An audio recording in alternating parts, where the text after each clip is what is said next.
or as close to on. Okay, so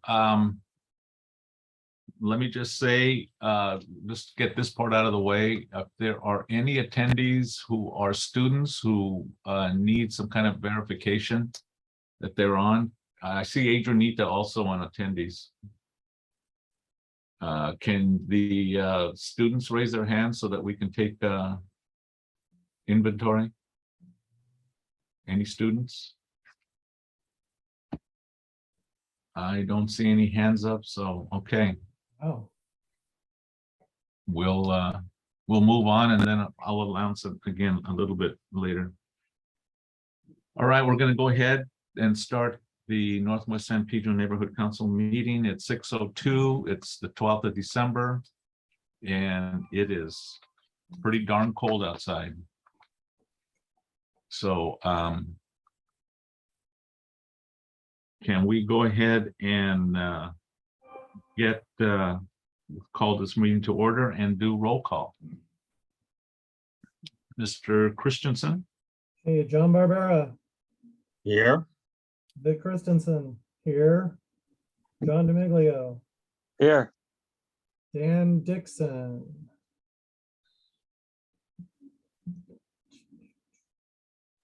I have not heard from him at this point. I don't see him on either side. Craig Goldfarb may or may not be here. He was having technical difficulties, and if he can get things working on time, he'll be here. Otherwise, he'll be excused. Cynthia Gagne is excused. Melanie Lebrecq. Here. Kelly Miller is excused. Ben Norman, Here. Thomas Norman, Here. Ray Regalado, Here. David Samperio.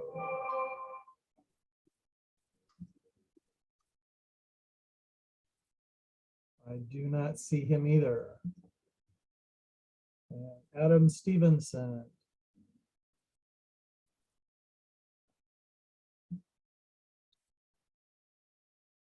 Do not see Adam. He was trying to do some training, but it didn't work for him. I emailed him and let him know to show up anyway. Well, So- he's in the situation where it's his first 60 days ever, so it's not the same as somebody who's been here for beyond that. So hopefully he will show.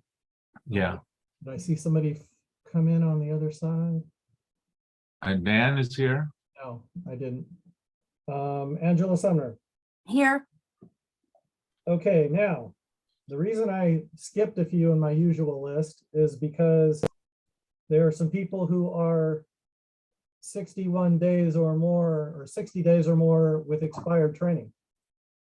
And some that don't have their code of conduct renewed. So because of that, unless they've done it this afternoon, they will need to go to attendees. So Gwen, have you done your ethics training? I have to get that done. I guess, yeah, sorry about that. Chris Valle, have you done your funding training? No, I haven't, but that shouldn't make me ineligible to be on the board. That's just, I can't vote on. If it was within 60 days, yes, but it is 61 days. All right, Our bylaws say that means you lose all voting privileges. that's fine.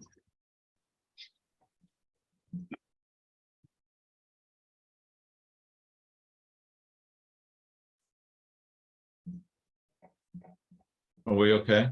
Anything else? The other is Adrianita is also expired for all three of hers. And she is still in attendees. So Adrianita, if you have renewed any of your trainings, especially the code of conduct, raise your hand.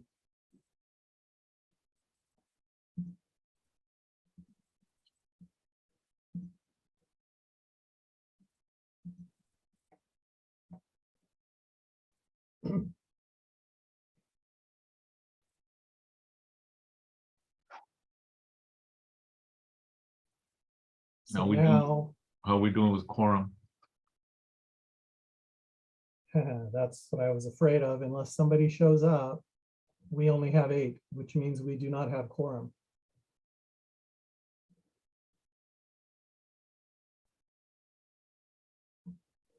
Unless I missed a count. Oh, Dan Dixon showed up.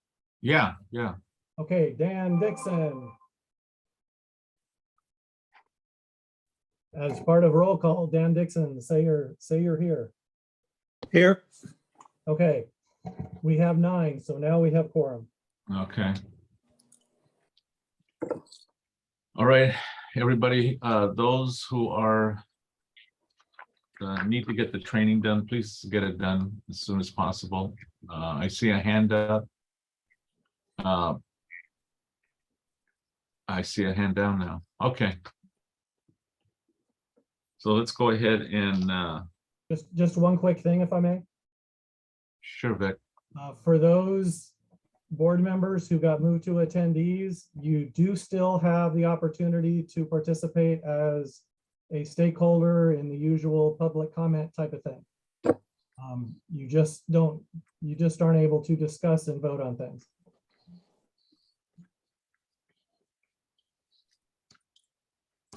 All right. So I'll say it one more time, any Lydia, I see your hand up before I make another announcement. Lydia, can I answer your Thank question? you. Just had a question. I wanted to verify Craig Goldfarb. I have him marked as absent. Is he excused absent or regular absent? Excused. Thank you. Okay. So at this particular time, we're going to move on to the agenda item number 2, which is general public comment on non-agenda items. Do we have anyone that would like to make a comment? I see a couple of hands being raised. So I'm going to take them in the order in which I see them. I saw them. So Pat Navier first, and then Anthony Mercandante, you'll be next. And then Gwen. So go ahead, Pat. Yes, can you hear me? Yes, sir. This is Pat Nave. The topic is the defense fuel supply point on North Gaffney Street in San Pedro. As many of you know, the Navy is getting ready to lease that property. They've been very closed-mouthed about it and have not revealed anything about it, what they're doing with it, but their decision is due in the next couple of months. I would like to see the neighborhood council come up with a list of things that are of characteristics that are not acceptable to the community, as well as things that are acceptable to the community, and convey that to the Navy. For example, it's a nice flat area, be a perfect area to have a trash transfer station where they dump the trash on the ground and repackage it for transfer to a dump. It'd be a perfect place to have a used tire shredding and a storage operation. It would be a perfect place to have a 24-hour-a-day night lit container storage, empty container, full container storage transfer station. But yeah, those are probably things that we don't want, but it needs to get some committee attention, either issues committee or port committee or sustainability outreach committee. Diana's with me. We're in the car coming home. So anyway, that's my request and my point is I'd like to see Ray, if you just sign that to a committee and get something happening on that by January. Get a report back. That's it. Thank you, Pat. Next person, Anthony Mercandante. Yes, hi. Can you hear me okay? Yes, sir. Great. Okay, I've had some computer issues. I haven't been here listening to your meetings in a while. I've been trying to attend the CPAB police online commentary from the locals. And I still feel like there needs to be somebody invited to these type of meetings outside of the police department CPAB meetings to discuss catalytic converter theft, because this involves interstate commerce. These guys are shipping converters through UPS and FedEx to other states and getting the money, probably electronically, back into the state. There's people at the Department of Treasury that deal with money laundering. Interstate commerce, I think, is the Commerce Department or some other department involved with interstate commerce that need to explain what they're doing to deal with these people at the federal prosecution level, because it doesn't seem like LAPD is really doing as much even as LASD to get this resolved. Thank you. Thank you, Mr. Mercandante. Next is Gwen Henry.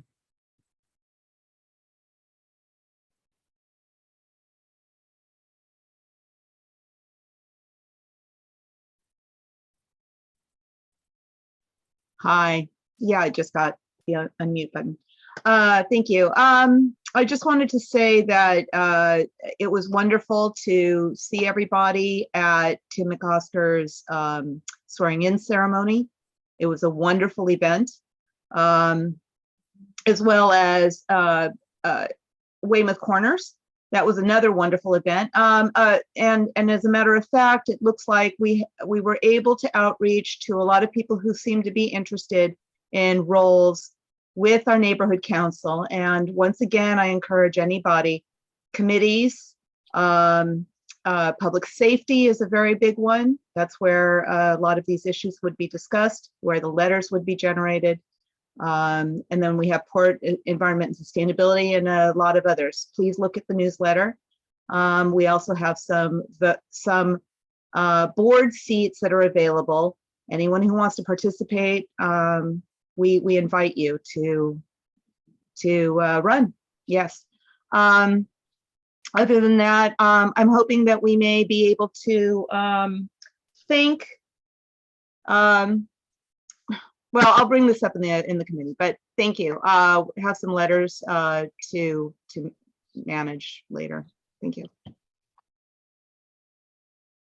Thank you, Gwen. Patty, could you help me with your last name? Nagley, Patty Nagley. Nagley. Thank you, Patty. You want to go ahead? Yes, thank you. Hi, good evening. We can barely hear you. Can you get a little bit closer? Patty? I think you're a little bit further. I can hear you even a little worse than last time.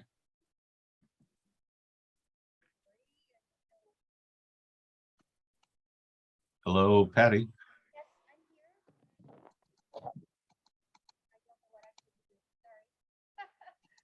Patty, if you can hear me, we are unable to hear anything that you're saying right now. I barely hear. It's like a faint whisper. Yeah. Unmuted myself. I don't,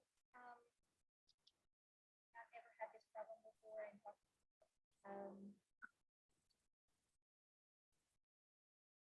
Patty, I am really sorry, but we're not hearing anything that you're saying. I know you're talking because we can barely hear a whisper down, but if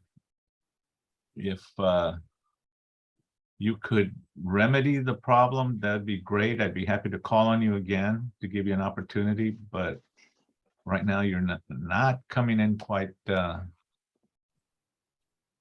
enough for us to hear what you have to say, and I'm sure it's very important. So if you could all right, I'm sorry. If you have suggestions, that would be great. I've unmuted myself, so I'm not sure what I need to be doing. But well, you know, just right now toward the end of that statement, we heard you maybe just a little bit more. So whatever you did right then and there, maybe a little bit more. is this better? maybe if you speak up louder, we might be able to hear a little bit more. So you want to go ahead and let's try it. Okay, I'm going to yell at you then. Okay, good. Hi, good evening, folks. Sorry for this being such a problem. I am I'm been a volunteer at the LA Animal Services Harbor Animal Shelter at 957 North Gaffey Street since 2009. And on behalf of the animals and all of the folks who are crucial to their welfare, I am here speaking to you to ask that the board consider adding an animal services liaison committee position, if that's the appropriate action, to assist you guys in making sure that this critical district asset, which is only one of 6 shelters in District 15, is fully utilized and receives the support it needs to not only humanely care for the animals in its safekeeping, but also supporting the community members who rely on its services. There are many critical issues impacting our shelter animals, which need to be addressed as quickly as possible, such as the heartbreaking increase in owners surrendering of pets due to the perceived lack of available services.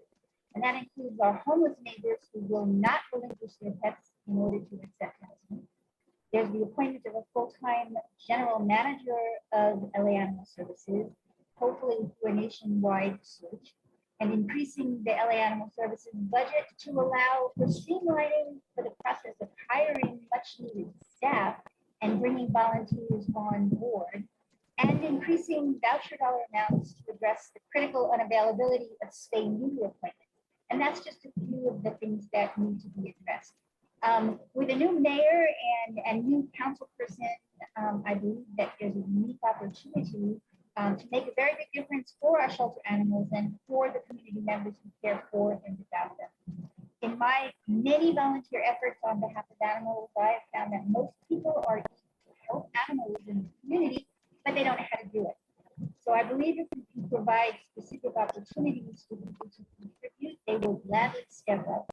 And I'm hoping that you will agree and want to be in the forefront of helping on this effort for animals. So I thank you for the opportunity to speak, and I thank you for your consideration. Thank you, Patty. Okay, I believe that's the last public comment that we have.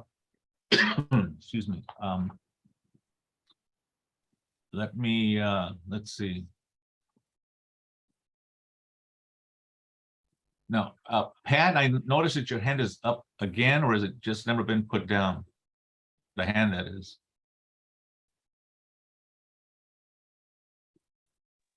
Hi, it's Diana Nave this time. Oh, okay, Diana. Sorry, we're in the car. Okay. So I just want to make a quick announcement that we now have somebody leading walks in Peck Park Canyon on the 3rd Wednesday of every month at 9 o'clock in the morning. So the next one will be Wednesday, December 21st. And the walk will leave from the lower parking lot there, just below the rec center. So just inviting people to join us for a nice walk through the canyon. December 21st, 9 a.m. Thank you. Thank you, Diana. Okay. We're going to go ahead and go to agenda item number 3, but I see, Lydia, is your hand up still from before? No, I'm sorry. I have to ask another question. I didn't want to interrupt your public comment. So Okay, go Gwen ahead. Henry mentioned that she had seen everybody at the swearing in, but she also mentioned a second event, and I'm not familiar with that. If she could repeat it so I can hear it clearly for the minutes. That Gwen- was the Weymouth Corners fair that occurred Candy Cane earlier Lane. in That's December. Candy Cane Lane. Candy Cane Lane, yeah. Okay. Okay, thank you. Also Karen Bass's swearing in ceremony as well. Thank you. Okay. I had it down as Tim McOsker swearing in. Yeah. Add I'm gonna Karen ma- I'm gonna- Bass's now? Just Lydia, I'm gonna mention a little bit about that later. Okay, So, okay. It's just for the minutes. I want to have the basics. Some of that I couldn't hear at all, so I know it isn't in the recording, and that's why I was trying to catch it. terrific. Thank you. You're welcome. Victor, your hand is up. Just a quick comment for the roll call. David Sapario texted me at the last minute that he would not be able to make it, so he should be marked as an excused absence. Thank you.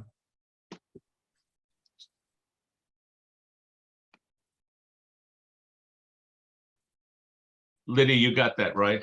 And David Samperio is excused? Yes, I Okay, got it. great. Thank you.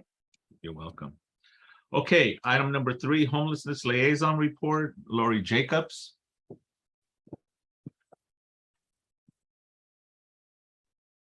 Hi, good evening, board. Let's see here. So some information, that's the wrong thing on the screen. There we go. Some more information came in on homelessness after I submitted the report, and I just wanted to mention a couple of these things, and then I'll go into the report. That's the wrong item on the screen too. In service planning area 8, they recognize each week where encampments are and which outreach and mental health teams are calling on them. And last week they recognized an increase, the encampment at 703 North Front Street, which is where the old dog park is, and kind of below the Harbor Community Aux Center behind it. There's an encampment with at any given time about 25 plus tents. A good majority of those people were people who were displaced from the Gulf Road encampment. And then there's the RV and vehicle encampment up at the top of Westmont, has about 20 plus RVs and or vehicles. They're now putting together a joint outreach session to combine the mental health with outreach teams so they can coordinate being there at the same time. So hopefully tag teaming those will see some improvements. There is still an encampment at the 5 Points area and averaging about 5 plus tents and vehicles there. And Lomita McCoy continues to be a hot spot in our area. As of last week, they had over 15 tents, vehicles, and shift encampment type things. So those are being addressed. Those weren't in my report. That's why I'm bringing it up. And then today, our newly elected Mayor Bass, as a follow-up to her campaign promise, did submit City Council Motion 22-1545, declaring the City of Los Angeles a local emergency on homelessness. If you're interested in this, it was a very in-depth motion identifying many of the issues that she recognizes, including lack of coordination with LA County and state, and she's putting in a full court press. It's a 6-page document, so if you're interested, please look it up. It's 22-1545 that you can look up at the LA City Clerk's site. And I'm also requesting that our neighborhood council take a look at this motion and perhaps in January weigh in on that. Then as far as the report, as always, I've included LA HOP. I have a section calling Actions Addressing Mental Health. So before Mayor Garcetti turned out, he did announce the expansion of an unarmed response team that he's calling CIRCLE. It stands for Crisis and Incident Response Through Community-Led Engagement, which is a great idea, but he's piloting it in a few council district. Council District 15 is not on the list yet. So I want to follow up and see when that program might roll out to us. And you could read my report there to learn more about that. You could scroll down a little bit, please. Okay. And the homeless count, I have a link there so you can see the numbers broken down by supervisory districts, cities, and various demographics. I have a list of what to expect in 2023 for the city of Los Angeles. Most of that information is taken from the great report we're getting from Jocelyn Dominguez, our harbor area rep with the mayor, and pleased to learn that Jocelyn will be retained as the harbor area rep under Mayor Bass. We have added a section on the neighborhood council website that has updates from the mayor. So the last 2 reports she has submitted are on there. So if you want to get more details, it's a great source of information, and quite often she'll include things that are related to housing and mental health and homelessness in our area. The other things on my report are pretty much a repeat of what I've had before. Sorry guys, been out a little bit, so I'm not as up to date on everything. But that's the scoop right now. I got to tell you, I'm as hopeful as I can be with the way the mayor's addressing homelessness. And also Janice Hahn is now the chair of the Board of Supervisors this year. And she put out a press release today saying that she intends to work very closely with the city of Los Angeles, because the homelessness crisis is not just the responsibility of the city, the county, or the state. We need to improve on the complex bureaucracies that aren't working together. And everybody sounds like they're very committed. So I'm going to remain hopeful that we're going to make some inroads right now. Unfortunately, for every person that gets housed, the statistics show 2 more people become unhoused. Mayor Bass has pointed out that she's aware that the eviction moratorium for the city is scheduled to end at the end of January, and she's looking at ways that we could possibly revise that or find some type of programs to make sure people aren't, that they know what their rights are through the Housing Rights Center and different organizations to try and prevent additional homelessness. Information I have here from before, again, on the augmented winter shelter program. We do not have any winter shelters in the service planning area 8. And so they've come up with this program that during inclement weather, very cold and rainy, that people can call 211 and they're going to get temporary hotel vouchers to get them off the streets during this weather condition. So that's basically it for my report. If anybody has any questions, just let me know. Thank you. Okay, anyone with any questions or anything at this time? I don't see any hands.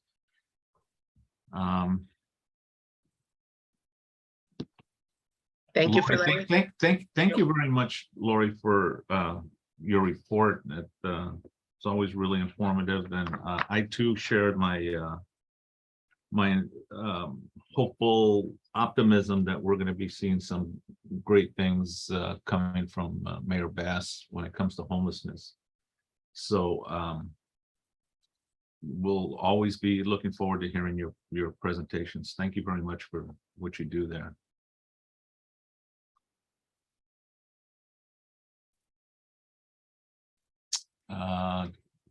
Okay, I do see a hand that just popped up. Victor Christensen. I just wanted to let you know that Chris Valle completed his funding training. He sent me the certificate, so he has been moved back to panelist for the rest of the meeting. Way to go, Chris. Okay. Lori, thanks a lot. Appreciate your report. All right, I see no other hands, so we're going to go ahead and move on to our next agenda item. That's reports from elected representatives, elected individuals, governmental departments, and public safety. So now one of the names that I see here is Jocelyn Dominguez. She is with the mayor's office, and as Lori had mentioned, she is now going to be our continue to be our rep under the Bass administration. So Jocelyn, would you like to say a few words? We report. Yes. Hi, everyone. let me, oh, I wish it doesn't let me turn on my camera. Sorry about that. But yes, today is the first day of the Mayor Bass's administration. We did have the inauguration event yesterday. I know some people were, unfortunately couldn't make it. And of course, there was the rain. So a lot of people, chose not to go or couldn't make it. But if you were, thank you so much. I really appreciate the Harbor area representation being there. It was a great and beautiful event. And as Laurie mentioned, today, the first thing that she did was declare a state of emergency on homelessness at the city's Emergency Operations Center. And that is her first act as mayor. And so what this will do is recognize the severity of the crisis that is in our city and break new ground to maximize the ability to urgently move people inside. So I did send over that information to you, Ray. I did CC you, Laurie, and I left 2 links just in case folks want to see the press conference for that. If you weren't able to watch it live, I did link the LA Times and as well as the YouTube for those that prefer YouTube, if you want to watch that. But some other updates that I did want to share with you all is that our Harbor Business Source Center will be having 2 more sidewalk vending workshops. So one of them will be held on December 19th at 10 a.m. and they will have another one on December 20th at 6 p.m. So these are 2 virtual workshops, and I did send over the link if you are interested to register for those, and they will be available in English and Spanish. So for those who need interpretation, there will be Spanish provided. What else? So this is for information on how to get your sidewalk vending permit. So if you are interested in that or know of any sidewalk vendors that might be interested, or maybe there's a small business that has been interested in getting one, please share that information with them. I also wanted to make you all aware that right now, the Public Health Department, we are in the high levels for COVID cases.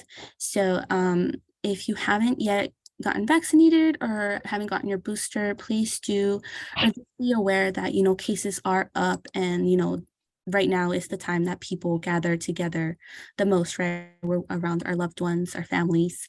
So just be aware, and on my monthly report, I do have links to the testing sites, the vaccination sites. There was also an update on the CDC COVID-19 testing webpage on the updates on what to do if you do test positive. So that site has been updated. So if you get a chance, please take a look at that just to stay up to date on what to do if you do happen to test positive, to help keep everyone safe and healthy. And I believe that's it for me, unless there's any questions. There is also a tenants' rights workshop coming up that I'll send over to you, Ray. I just want to make sure everyone's aware.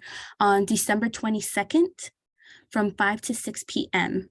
So I have shared this out, but I'll send it directly to you, Ray, the link to register.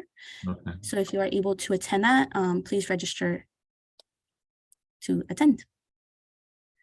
And that's all for me, unless there's any questions. Thank you, Jocelyn. Yeah. I do have a quick question. I'll just start it off.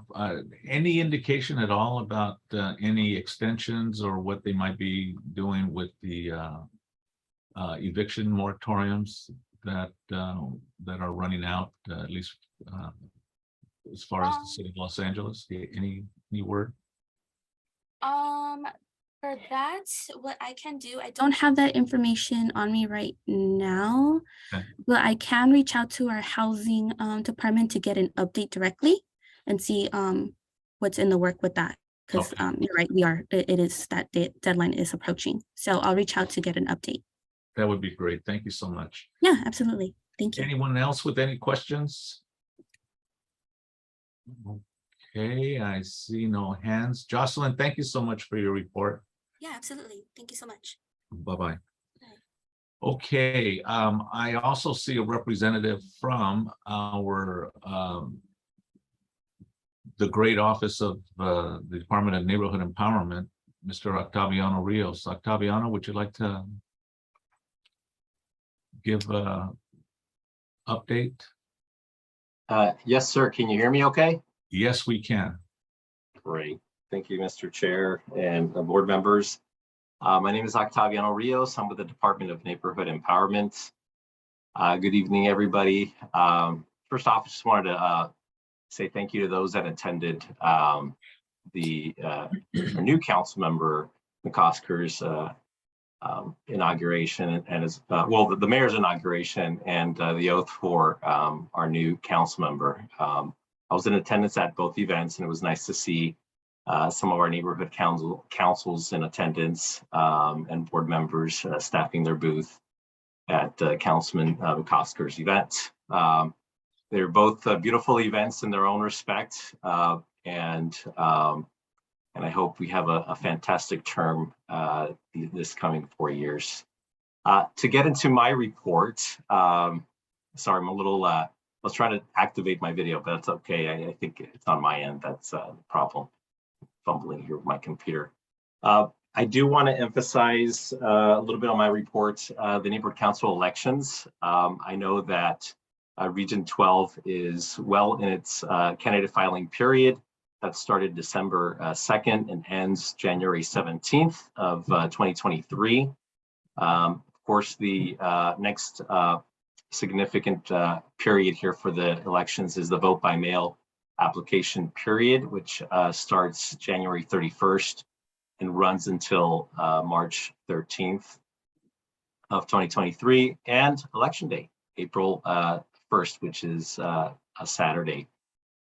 For the department's role, I do want to extend an invitation to your appropriate committees that would like to meet with the department to discuss some of the tools available that we oversee for our neighborhood councils that you would be able to use during your elections and your campaign to promote your neighborhood council in terms of awareness and in terms of awareness of your election specifically as well.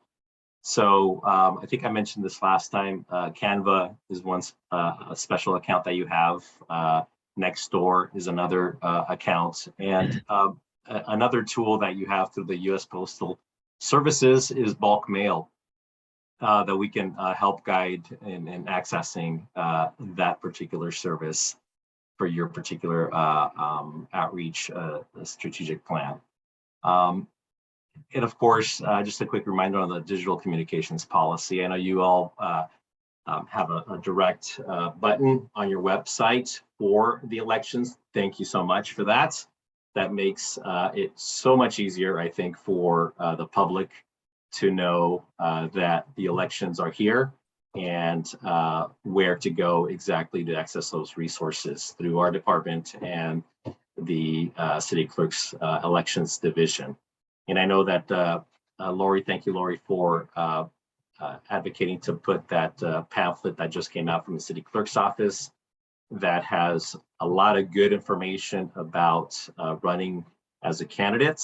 And what a neighborhood council is all about. So it's a very quick read, easy, user-friendly pamphlet that you can access now through city clerk's office and now through Northwest San Pedro Neighborhood Council's website. So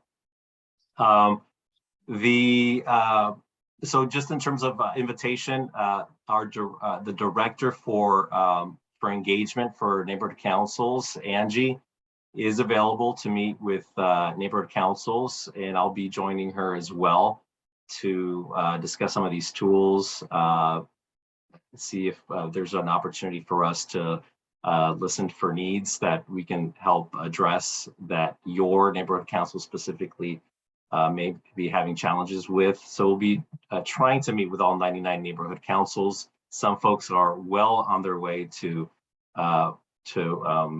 getting traction, as you all are. Some neighborhood councils need a little bit of assistance. So regardless, we'll be there to tailor our services, our support to each neighborhood council, whatever that may be. And I know a lot of our neighborhood councils just changing the theme here on phishing of email phishing for sensitive information. We did get a few emails from neighborhood councils reporting attempts to not necessarily phish, but maybe some threats that they've accessed neighborhood council accounts, and that it almost implied like they were trying to attempt to do some type of a ransom and to respond to the email. Of course, when you respond to the neighborhood council email that we have for you all, it just goes back to you all. So luckily, I was assured by staff, our IT folks internally, that there's no threat there, but we're still reporting it to our information technology agency. And of course, it's the holidays, so you may get a few more attempts out there for folks to try to get your funds, your public funds. So please do not purchase gift cards. Do not send them to your chair, Mr. Regalado. If he asks for them, it's probably someone pretending to be your chair. And when in doubt, pick up the phone and call him. Call your treasurer. Anybody that's you think is pretending to be one of your board members trying to get your money or get the neighborhood council's money, verify that, verify that it's them and report it to us, of course. And we'll work with you to make sure that gets flagged with our information technology agency. So very important thing that we're trying to push out as a reminder. And I believe that concludes my report. I wanted to keep it short and just a quick reminder again for all those folks involved with the neighborhood council elections. Reach out, even if it is one-on-one or as a committee, or if you feel that there's a good role on a future committee focused on elections, let us know, or we can set up a separate meeting to discuss some of your successes so far and some of your opportunities to improve with our support. Thank you, Mr. Chair. That concludes my report. Thank you, Octaviano. We can take some questions for Octaviano. Should anyone like to ask a question? I do see a hand that popped up, and it is Lori Jacobs. Lori? Hi, Octaviano. Thanks for the report.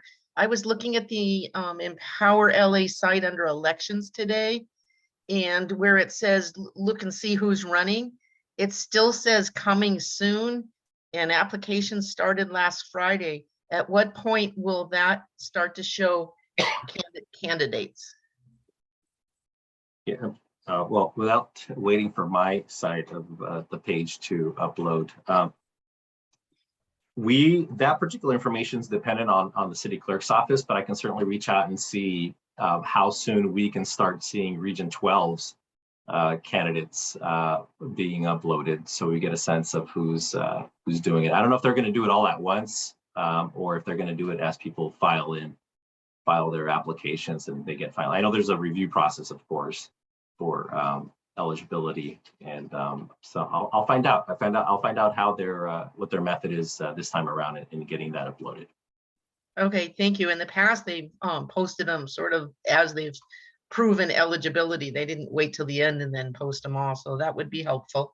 Thank you. Thank you, Lori. Hope you feel better as well. Thanks. All right. Any other elected official representatives or department representatives? If you can raise your hand. Officer Morales, I do see you there, so we'll be coming up with you quickly.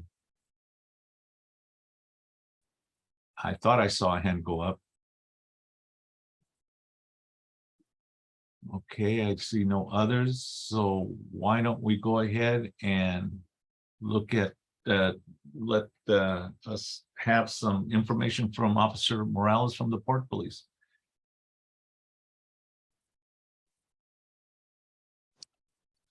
Hello, everyone. Good evening, and thank you very much for having me.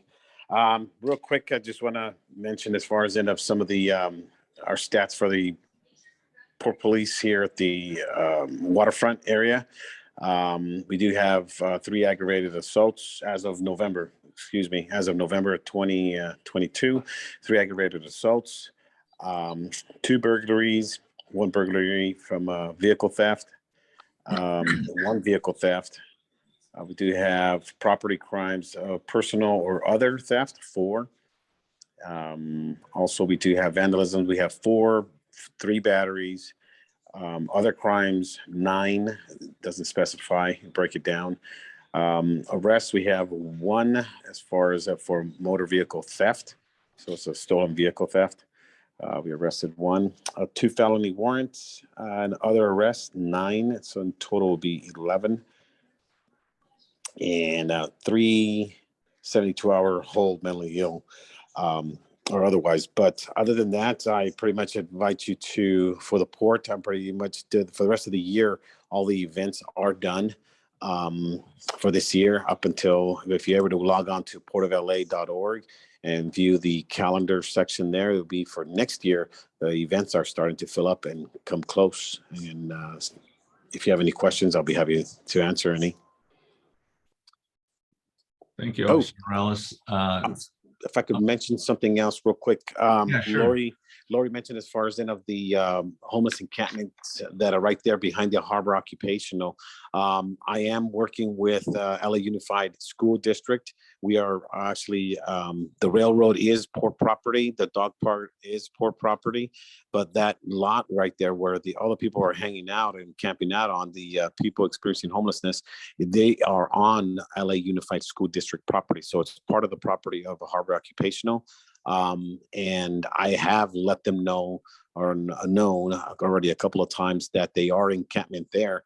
And soon enough, the projects with the Caltrans and with the Port of LA, the new off-ramp for Harbor Boulevard and on-ramp for the 110 freeway are going to be then occupying there. So we have informed LASA and other agencies to start making their, visits there and offering services and resources for those individuals there, because they're going to be moving, be displaced soon. But we can only offer these services. We can't force the services on the people. But it is a concern for the Port of LA as well. Thank you. That's all my comments. You're welcome. Last call for questions for Officer Morales. Okay, I don't see any hands up. Thank you for the report. And I'll just say that you guys did some great events on the port over this holiday season. Thank you so much for all the work that you guys do there. Thank you, sir. You're welcome. So, okay. And I asked the last time for any other hands for representatives. I didn't get any. Last call for that before we move on to the next. Let's see. I think I see a hand there. Okay, I see no others. Okay, I think we're going to go ahead and move on to our next agenda item. And just let me kind of quickly say, remind, if we have any students who are here for attending because of a class requirement, if you can be so kind as to raise your hand so that we can get your name so that we can verify that you were here.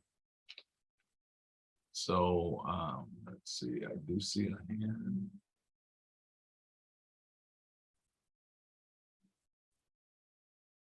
Melanie, I see your hand up. Yeah. Are you here as a student also? No, I was going to say, because of the situation, I'll introduce the presentation and what it's about. Okay. Okay. So if we're ready to go with that. Okay, I think we're ready. So let's go ahead and move on to our next agenda item. That's our presentation. And today we have our representative from who's working with the EVG working group. And Melanie, would you like to go ahead and introduce our guest? Yeah, for the last year and a half, I've been working with Josh as him being the chair of the EVG working group. And Josh is here to do a presentation regarding what the EV group, what we've done, what the pilot program is. Our neighborhood council was selected as one of the pilot NCs of the 14 to do the hybrid pilot program. It is up to our neighborhood council whether or not we want to vote on that and do it. We will be taking a vote on this later. I asked Josh to come to do a presentation because I want everybody to be informed before they do the vote. So Josh Nadell, who is the chair of EVG working group, is here to do this presentation for you. So Josh, take it away. Thank you so much, Melanie. I really appreciate that. And thank you also, Commissioner and I guess President Regalado, depending on the meeting that we're at. Thank you as well. Yes, I am one of the two EVG co-chairs. And so basically the EVG program is for what we're doing right now. It's electronic virtual governance, right? And it is about us being able to have hybrid meetings. So as you all know, we're going to be going back to in-person meetings again here sometime soon-ish. The current understanding is it seems like February or March right now. And what the goal of this program is to allow us to continue doing this Zoom stuff that we're doing right now, literally, in an environment where we're supposed to be doing in-person meetings. So we have been meeting for a year and a half to try to figure out some of the rules, the policies, the procedures, what kind of equipment we're going to need, trying to communicate all of that to City Council and find a way to get this going. And so as part of all of this, we recently took a survey, I think it was in July, that all the NCs participated, about our readiness to go back to meetings and go back to the system that we were. So we all had that survey, and then the work group took that survey and we listened to the results that the commission was looking for, and they were looking for neighborhood councils all around the city, and they wanted to make sure that we had NCs that were of different sizes, so that we had small NCs and big NCs and NCs that represented rental communities and ones that represented homeowner communities, those that represented older communities and younger, and just this whole mix. And we did our best to take a look at the information independently. So we didn't, as a work group, we didn't really put anything on the information as to who was in which NC, if we even had any work group members that were in that NC. We looked at all of the information very agnostically. I believe that links were sent to you for the data set that we used and how we came up with that. And so part of all of that process is us co-chairs coming around and coming in to answer questions. So we came up with this FAQ, and we came up with these, I think it's 36 questions. Could have been 35, I don't remember at this point. But we wanted to come up with these questions that everybody had that were kind of common. So the main one, and I'll start off with this one, is for the pilot program. One of the things that the work group strongly emphasizes is that the pilot program should be free. Because if we're going to do this program, right, and it's going to cost, I believe we came up with $10,000 to $15,000, right? And this pilot program, we're determining if it's going to be a system that we can use in our NCs or not. It would be totally unfair, is what we determined, to ask NCs to come up with the cost for the pilot program, because then you may be asked to come up with this money that you're never going to be able to use again. And we all thought that that's super not fair. And so as far as the pilot program is concerned, from the work group, from the department perspective, and I believe from the commission perspective, but don't take my word on this one, that none of us were keen on asking NCs to participate right now for paying. So as far as for the pilot program, we're going to be asking the city council here sometime soon for this money. We're going to be presenting this issue in regards to Council File 22-1070, which the city council put out last year regarding the efforts of the department to do EVG stuff. Luckily, the commission had already been working on this for a year. And we were super lucky that we had already had this work group. We'd already been doing stuff. Everything is looking great. And now the city is asking about us. So we're going to be making a unified presentation between our work group, the commission, and the department in an effort to ask for the funding for the pilot program and all of this. I think that's a lot of the main stuff that I want to present. I'm happy to sit here and answer any questions, including anything having to do with this FAQ or anything else at all. Part of our work group, we determined that we wanted to go to all of the NCs that we asked to be part of the program to tell them that we would be willing to go to all of your meetings to help you with the initial setting up of all of this stuff. We're going to be doing practice meetings for this as well. And, you know, once, if assuming that we get funding, we're going to put on some simulated meetings. So all the NCs that are listed to be a part of the pilot program can check it out. And you can see how it all is supposed to work. And we're committed to making sure that it all does work. And the whole group wants to make sure that we give everybody the maximum possible help. So that's all me. I see Melanie has her hand up. I think that she's going to have some great stuff to say. She's been an amazing help for all of us in the work group and has actually brought some very interesting perspectives, especially regarding having people come in and set up sound and equipment at NCs and making sure that that was part of the discussion. Okay, thanks a lot, Josh. Yeah, we'll go ahead and start taking any kind of questions you may have. Melanie, your hand was up. You might as well start it off. Go ahead. Yeah, one of the things, you know, to be clear to everybody, so the pilot program will not happen if there is not funding. Raquel promised that we would not be subjected to paying for any of the equipment or anything. And so if the city council does thumbs down, then there will be no hybrid program. There will be no pilot program. The other thing is that, Josh, what has happened with AB 2449 now? Has anything moved on that? Because before there was a problem with that where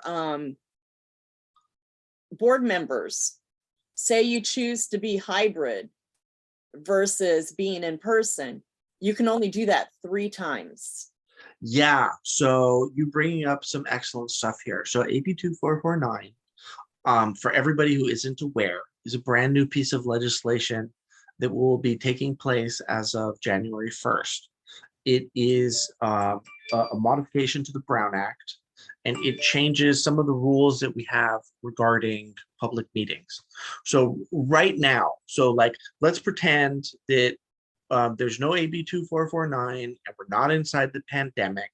How would the rules work for us doing a hybrid meeting? Well, what would happen is, so if we think about our agenda, right, let's start with there. On our agenda, it would say, hey, here is the physical location where we're going to be meeting. It's at 123 Main Street. Everybody show up at 6 o'clock, right? And that's both for our board members and our stakeholders. And it's important to remember the stakeholders here, right? And we need to make sure that everybody is totally aware of the place where you can physically go and meet the people who are affecting you, right?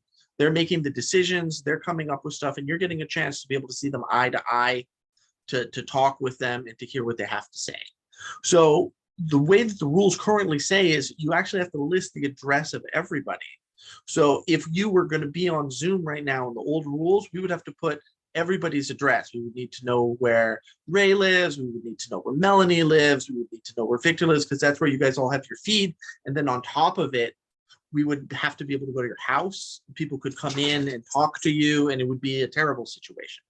And so at least AB 2449 changed it in such a way that now we don't need to put anybody's address anymore if they're just going to be on Zoom. Now addresses are only going to be for physical locations for the meeting. Now, AB 2449 doesn't go as far as we want it. The city is still working with Sacramento on trying to make more adjustments for this. When we last spoke with Mayor Garcetti's office, and we understand that it's Mayor Bass now, we were trying to explain to them that we needed more than what Melanie said. We need more than just 3 meetings per year. we need to be able to have some people attending 12 meetings per year with Zoom. Now, by the same token, I also understand, and we've made this point clear at our meetings as well, we do understand why Sacramento wants to have a majority of a quorum in person at a meeting. Because we need to think of it from the stakeholders' point of view. Imagine if you're showing up to a meeting, right? And it's in person and it's on Zoom, and there's a board of 20 people and one person shows up and it's 19 people on Zoom. And yes, we all get to participate like we're participating now. But, we need to remember the stakeholders. The stakeholders may not feel as comfortable presenting, to people who are not physically in front of them.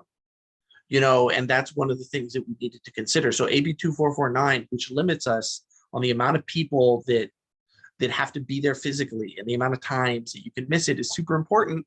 Because one last thing, the thing that we emphasize in our work group, EVG allows people to attend meetings who watch kids, do elderly care, are commuters, people who have mobility issues, people who have immunity issues. And just showing up 3 times a meeting isn't fair to those people. So an effort is being made to try to make changes in Sacramento to this. The NC system is the only system that is affected like this. And we want to try to make sure that Sacramento is perfectly aware that, we're asking for specific changes that will only affect the NC system to make it better for us and not make it more complicated for us.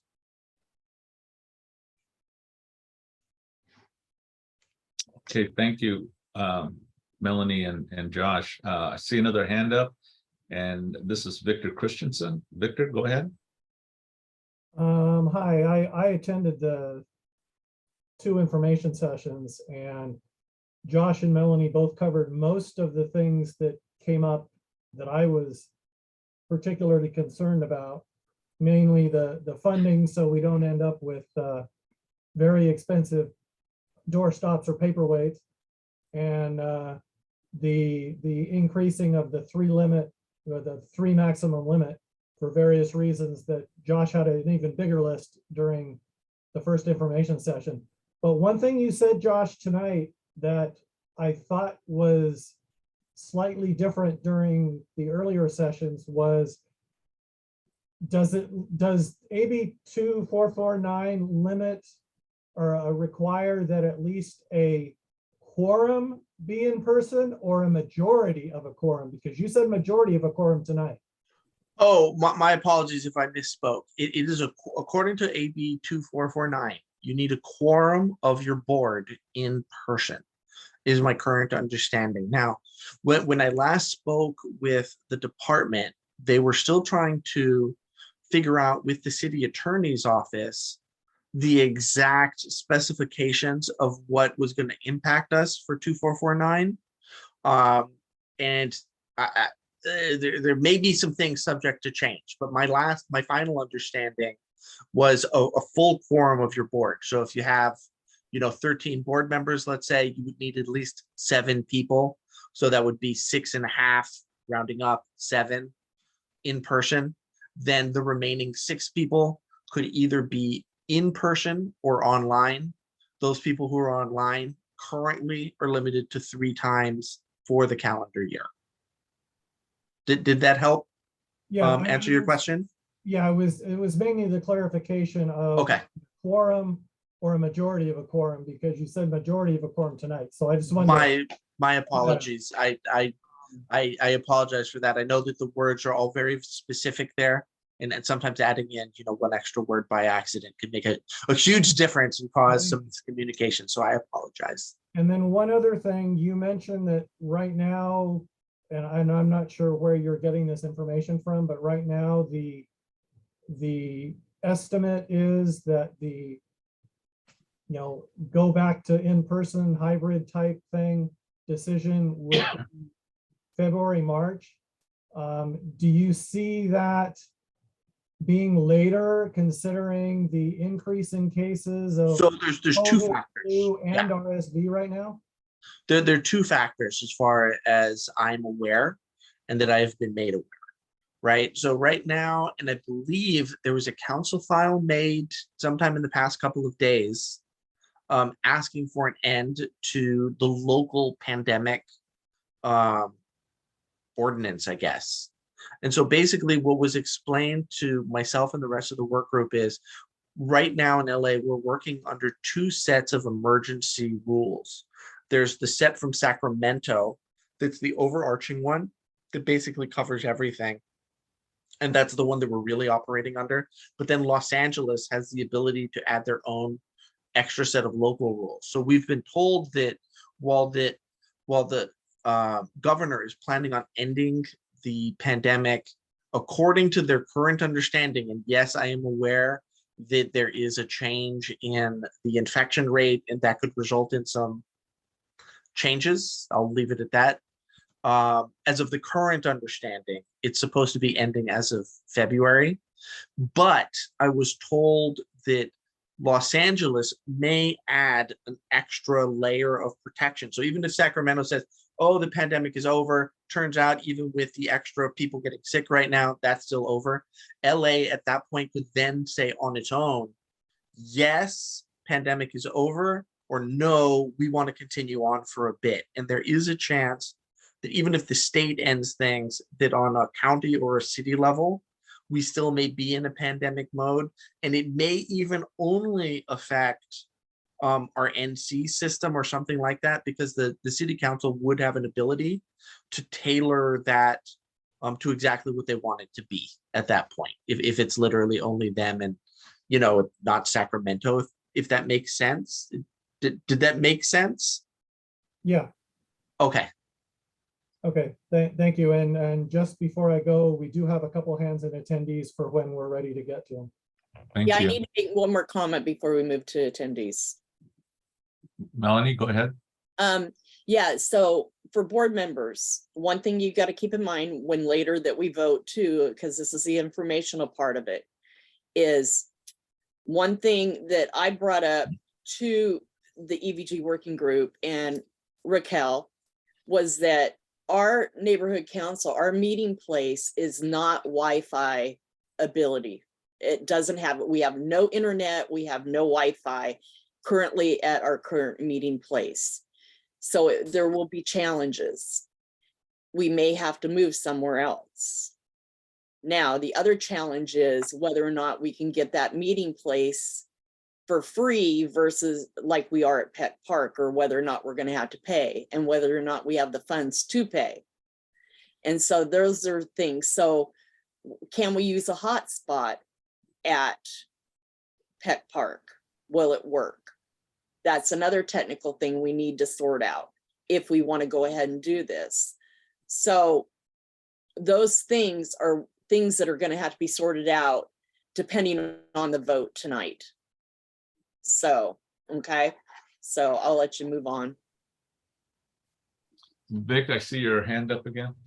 Just a quick question. Wouldn't the equipment for the Wi-Fi to make it Wi-Fi capable and other similar equipment be part of the overall cost that the city council or city would pay? Correct. For us? Correct. Part of the package that we're considering including for NCs would include mobile hotspots, and it may even include more than one mobile hotspot, because we understand that there are a handful of NCs that have some sorts of physical challenges in terms of Wi-Fi things, as Melanie mentioned, certain kinds of logistics there. I know that Bel Air Beverly Crest has some very specific issues too. There's some other NCs that we've had come in and mention issues. It's important if we get as much equipment as we can to be able to help people, to be able to make these meetings. And so hotspots and Wi-Fi connectivity will be important. And there may even be, like I said, multiple hotspots coming to NCs to allow NCs for making multiple physical locations as well be viable. So if you have a local senior center or some other place that you have a lot of people who want to attend, there may be the possibility of getting hotspots for those areas as well, to be able to provide more connectivity to the community on a basis that the neighborhood council sees. Okay, thank you. Well, another couple of hands popped up. Let me go to to Chris and then John Barbera. And then after those two questions, then we'll move on to the questions from our attendees. So John, you're first, and then Chris. Hi, thank you. Yeah, I got one question. When, let's say we do this and it all works out at the end and everything, now, do we still have to pay for that equipment after it's been tested, or do you guys give it to us and we continue using it? So I'm gonna be dead honest, and I imagine that Melanie will agree with this. I have been, as the co-chair from the front, saying that I think that the city council should be paying for the whole thing, not just for the pilot program, for the whole shooting match. This is part of our basic package of governance as far as we're concerned in the work group. The department, the commission may want to present that separately in terms of what they think. But as far as the work group thinks, this should be covered for all of us. This is allowing us to do the job that we're here supposed to do, right? You're all taking time out of your busy lives to show up tonight. And there's so many, meetings that we all have to attend over the course of the year. This is allowing us just to do what we're supposed to, is the opinion that we have. And so we should be able to have all of this covered. And the worst case scenario would be something where just nominal amounts of money get paid. We had like 8 different proposals on our work group. One of them was like that the city offers us a 0% loan, and that $1,000 is paid a year until the whole thing is paid off, even if it's 10 or 15 years away, which is I'm on an NC2. If you told me it's $1,000 for all of this, I would still be upset, but you're not murdering my NC's budget at $1,000. That would be literally the limit of what I would tolerate as a work group co-chair for supporting. So the goal is to make sure that you have positive governance here, not that you guys are paying for fancy equipment. You guys are going to be the latest and greatest because you spent so much. Thank you. Chris, I saw your hand up and now it's down. Yeah, I thought I was called on earlier, but yeah, I had a kind of a related technical question, because as it happens, we traditionally have been using a public building owned by the city as our meeting place at Peck Park. And I know that in those types of places, and in this case, I'm thinking honestly about the construction of the building itself being brick, and some places where would there be the capacity to address technical challenges that would have to do with the specific location? I know, again, we have 99 instances, but are there sort of dedicated IT people who would be able to help? Because I can imagine people possibly receiving equipment and following the instructions properly and simply having things not connect. We just don't have, for instance, cell coverage everywhere that we would need. But then, and so that was the part A. The part B was, when you have a city resource already, like the Peck Park auditorium, is there a possibility, or maybe more ambitious than the scope of this, to come up with more permanent, upgrades to their infrastructure? Like, is there a way to work with parks so that rather than spending, money on portable things, that we simply upgrade a public building? That's a much more of a big picture thing, but I'm thinking about our case in particular, which may be mirrored elsewhere, where we may be closer to the finish line if we had a different direction than going in the same package as everyone else, because that would preclude us having to move, which would again be a major disruption. You bring up some great points there. Some of the things that we were considering when selecting NCs, and was if we knew of any difficulty for NCs. We're going to be rolling this out to 99 NCs. If we picked a bunch of easy NCs to do the pilot program, the easiest 14 picks and easiest 7 backups, if we did the program, it'll look fantastic. And then the second we roll it out to 99 NCs, we're going to have a disaster, right?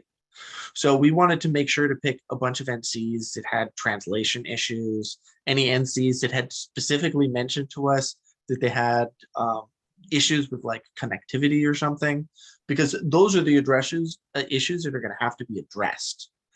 As far as the part of it being in a public building, one of the things that we want to make everyone aware is that this may involve changing the rules that we have for inventory. So as far as inventory goes right now, we're not allowed to store anything at home. Everything has to be stored in the storage unit. what we've been working on here with the department, and I know that there's a discussion with the clerk's office about this, is to change some of those rules because some of the equipment may be a little bit too high price, too risky, whatever, to stay in storage. Some NCs don't even have storage. And so we may need certain people to hold equipment. And we need to be cognizant of all of these things. And it, like I said, basically the most important thing here is that we want to get everything set up in a way to give people the most access. As far as getting it set up, the plan that has the most traction in terms of doing this for the full long run would be doing an RFP to find a provider to come in to get everything set up for your meeting, run the meeting, tear it down, take it all away. That would be the best case scenario as far as our entire work group is concerned. The only issue with that is the pilot program. We would not have that RFP yet in place. And so what we would try to do is set up that simulated meeting that we told you before, give you guys an invitation, but come up with a really thorough list of documentation on how we set up all of the equipment, plug A into B, and this is B, and this cord is called this, and all of that, so that, you know, just regular folks like us can get this set up. You know, if you give me some detailed instructions and everything's labeled properly, I can plug things in. If you're asking me to figure out stuff on my own, I'm not gonna do it. And I think that that's pretty much the case for all of us. And so we're going to try to make an effort to get all that set up to be nice and easy, have it be really simple, because we know the department can't help, but our work group is to try to make sure that we have at least a person or two at all of your meetings to make sure to pass on any sort of institutional knowledge, any sort of best practices, to make sure, again, that your experience is the best possible one. Thank you. Thank you. Okay, we have three hands up from our attendees. I'm going to take them in the order that I've seen them pop up. And Diana Nave is first, Lori Jacob is next, and then we'll take our last question from Doug Epperhart. Diana? Thank you. I really appreciate all the work that's gone into this. As a chair of the Planning and Land Use Committee, the Zoom has really been a boon for us. Not only has it increased stakeholder participation, but specifically, it has been good for our committee because it has been easier for us to get city staff to present to our committee. And it's been better for the contractors when they come to present, and it's been easier for us to see their presentation when they present it on Zoom. So I'm very pleased that we may find a way that we may be able to continue, whether it's a hybrid or I see and hear the possibility of committees being 100%. I did have a slight concern when you started talking about bringing in a contractor to set up the equipment, that with all of our committees, would that contractor come to all the committees? I mean, that starts sounding like it would be a little bit cost prohibitive. I'm not quite sure how that would work. You bring up an excellent points. Excellent points. In the pilot. Excellent points. I mean, we can see it here on the screen. Question number 19. Every NC has way more committee meetings than general board meetings, right? I think we could all agree that's common sense. I imagine if your NC may have as many as 8 or 10 different committee meetings. Committee meetings are super hard to get large attendance to the style that we have for board meetings. I know at my NC over at Palms in West LA, we have some committees that are only like 2 or 3 people. We as a work group don't think that that's realistic at all for trying to set up hybrid stuff. We don't think that it's fair to ask 2 or 3 people to get all of this equipment set up and find a giant room for all of this sort of thing to happen. And we just think that committee meetings are very different than regular board meetings. And again, when we're asking for changes to be made to 2449, we want to let both the city council and Sacramento know that there's a difference between our committee meetings and our general board meetings. And we're not trying to say in any way that we want to get rid of the Brown Act, that we want to have, you know, less public structure or transparency to our meetings. We think they should be done exactly how they're done right now, where there's the 72-hour notice and you have to post everything and all this and that. Our goal really is to make every meeting be more accessible, have more engagement, not less. And when we say 100% online for committee meetings, what we're saying is that NC should have that ability to be able to make that choice, or the ability to be able to say that those committee meetings are in person, depending on their needs. One thing that you are all just mentioning right now, you don't even necessarily have a place for your general board meeting. I can't imagine that every NC has all the locations that they used to have for committee meetings. And it's just not realistic to expect every NC to have physical locations for that going forward right now, you know, just from what we all know. I mean, that's just common sense, I would say, from our experience. Thank you. Let's go on to Lori Jacobs. You're up. I thank you. Thank you to everybody for all the work. Some of my questions have already been answered. Josh, I'll just shoot a whole bunch at them in the questions and you can answer them as you want to. Mobile hotspot, we've already tried that in that location. It was very spotty because of the type of building that it is. So if we stayed in that location, that is not a good option. And then the question about will we keep the equipment and will the non-pilot NCs get their equipment paid for? I think the surge of COVID may definitely delay in-person meetings, so February might not be realistic. How do we control getting an in-person quorum? I could see going to all this trouble and then everybody, you know, saying, hey, I'm gonna stay home. That's not good. I've also heard that if we go to this type hybrid thing, and maybe I misread this somewhere, that if you are online, you must have your camera on. That would be a new rule. And there's many people you can see, you can't see our whole board now. So people need to know that that's going to be a rule. Some NCs meet at schools who may have Wi-Fi capacity issues. And talking about the committee staying on Zoom, I would love that. Who gets to make that decisions? Do NCs have some input at that? Are we on at the table on that? And mainly, until we know what the budget is really going to cover, I don't see how we can, the board can make a reasonable vote decision on this. There's too many variables. If that, if this, if that. I don't really see an advantage for the Northwest San Pedro Neighborhood Council to sign up to be a guinea pig here. We have enough trouble sometimes just getting our work done. And this is just going to add some added complexities that really could hinder the work that we're all doing. So as a stakeholder listening to this, I would say vote no and let somebody else do it. But truly, before you vote, you really need answers on the budget, what's going to be covered.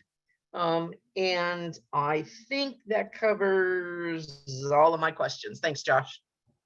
Awesome. That was a lot of questions. I will do my best to try to answer as many as I can. And when I'm done, please prompt me if I missed any to come back to that. So one of the things that we want to emphasize that we were told to people from Sacramento is the second the pandemic is over, we all have to go back to 100% in-person meetings for everything. That is general board meetings, that is committee meetings. The only NCs that will have any ability to meet online are the ones in the pilot program. So let me start by saying that. And we've been aware of that since the start of this a year and a half ago. And the fact that if the pandemic continues on right now, for whatever unfortunate reason, that would actually allow us to continue meeting online rather than going back in person as of February 1st. So I'm going to start with that. Then, as far as what y'all are doing today, as far as joining the pilot program, that doesn't involve any sort of cost in any way, shape, or form. Like I said, both the department and the work group are adamantly opposed to starting anything where NCs would have to put out even 1 penny of money for the pilot program. As far as the regular program goes, no one's really spoken about like the giant elephant in the room, but I'll speak about it right now. If we're giving 14 NCs like free equipment, kind of unfair for the other 84 to have to 85 to have to pay for their own equipment. That's why I'm saying to them from the beginning here that they need to cover the whole thing. It's not fair if we're demanding that they have to give all the equipment to the 14 NCs first, then the other ones have to pay. But I will say, I do understand how the city works, and I do want to say that the ones in the pilot program, if they get the equipment paid for, will in fact have paid for equipment. The other 85 would not at that moment. And I'm not trying to say that anything nefarious is going to happen or anything like that, but I think we've all seen how the city operates, and that just stuff happens. The ones in the pilot program, in my opinion, and this is just my personal opinion, would have an advantage towards having their equipment paid for in the full program, because their equipment would already in fact be paid for. So I would say at a bare minimum, it's an advantage to join the pilot program just from that perspective, even though we're trying to make sure that everyone will be covered from that.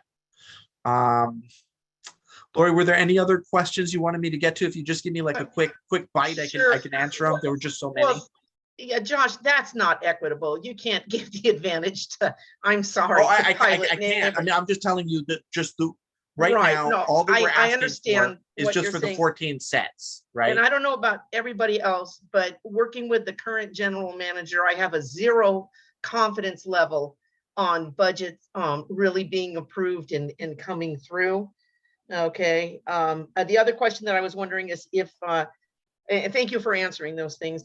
If committees are allowed to stay 100% on Zoom, who's going to make that decision? Who's at the table to discuss that? So as far as I'm aware, that, and it's not clear again, like I have to admit, this is 100% not clear. It could be at a level of the commissioners and the city attorney's office. And that again, may be a new determination from the city attorney. The previous, I guess now the previous city attorney had some feelings about that and is leaving some people and written instructions, and the new city attorney is going to take it from there. Or it's a Sacramento level. It's not 100% clear. Okay. What I want to make clear is to both of those groups that what we need is an option for 100% online for committees. Okay. And that's what I'm gonna make. Yeah.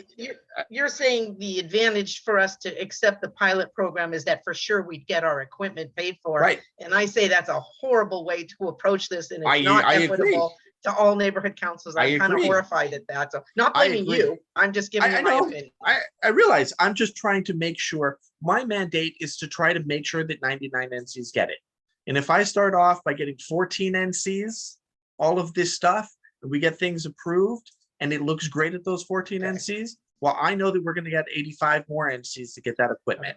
That's what I'm very confident about. The only other question that you didn't answer was, how do we control getting an in-person quorum?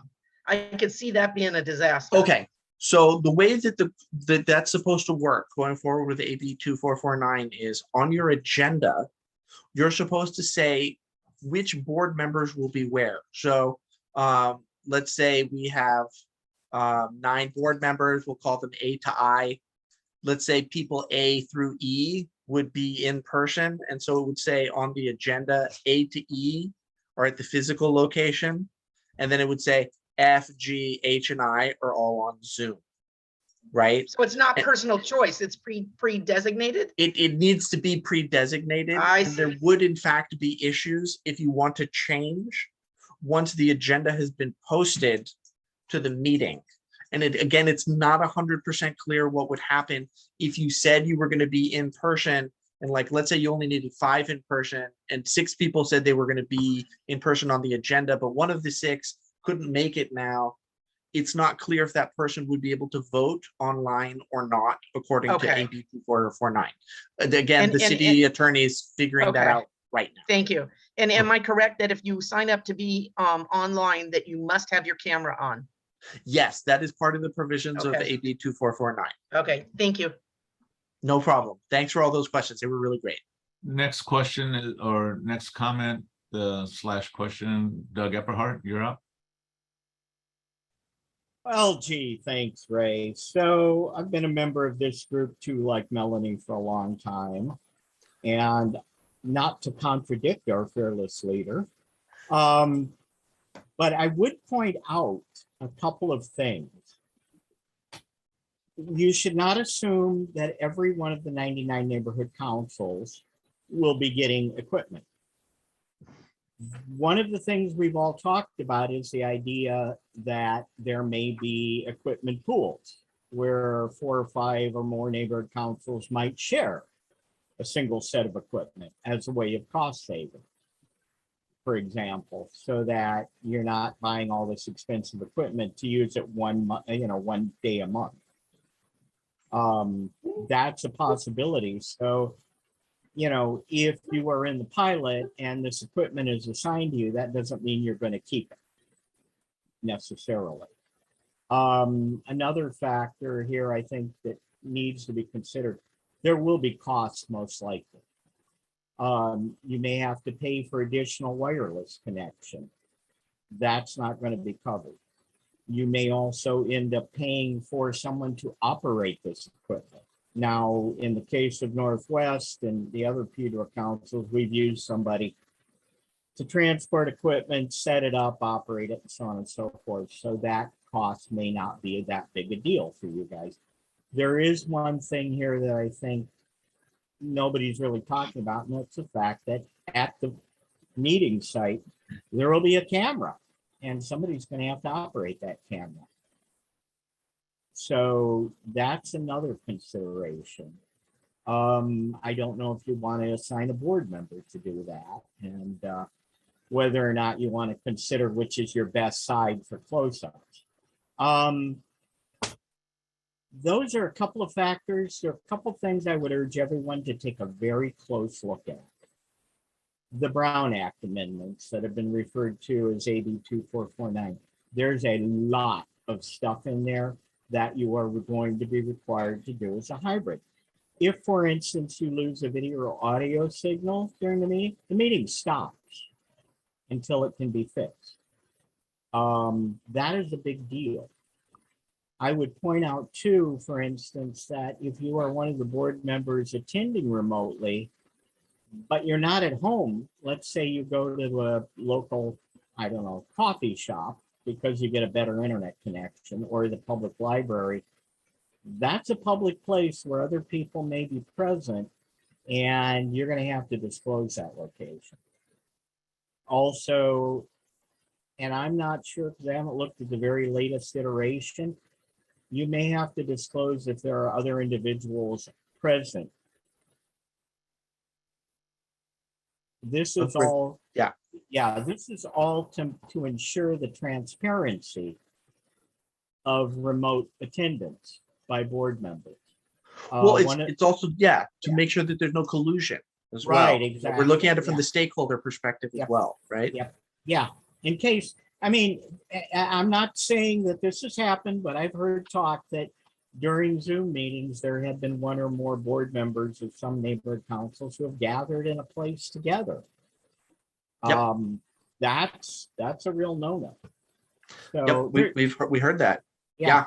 So there's a lot of reasons for the rules that the state legislature has prepared for us. But you should be aware of them. Hybrid's going to change the way we do things, but as I've told everybody, this is an ideal in which we're not trading the folks who are not technically savvy or capable for the folks, who can't show up in person. This is the way we hit everybody. And, if you can make it work, great. That's the point of the pilot, is to, figure out what works, what doesn't, and maybe we can all go forward, and make not everybody happy, but, at least make everybody available to unhappiness. Exactly. We can all be equally unhappy because we all have access to meetings, right? There you go. Doug brings up some really great points here. And it's important to remember, that we're trying to do something here that's new and different. This may be, along with when we started EVG at the start of the pandemic, the biggest change made to the NC system since it started. And it has a chance to be able to allow more people to come to our meetings and to make our meetings be easier and more accessible for all of us. And if it's a failure, it's only because we didn't like it. it won't be because it didn't work, because we're all going to do our best to make sure that it works. And we want to make sure that we have a system that encompasses all of the things that we need to make it be the best that we can. And part of this pilot program is hearing back what the problems are. Failure, as far as we're concerned, isn't a problem. We want to hear what the mistakes are. We want to know why it didn't work on a given day and what the issues were so that we can fix it going forward. We don't see problems as stopping us. We just see them as ways of making our whole system better. Okay, we have Gwen, who popped up her hand a little earlier from the attendee side. Gwen, I'll let you ask your question. Then we're going to go back over to the panelist side where I see Dan, Victor, and John, and we'll stop the questions at that particular point in the essence of getting through the rest of our agenda. So Gwen, go ahead, ask your question. Actually, Josh, I see a real serious issue here.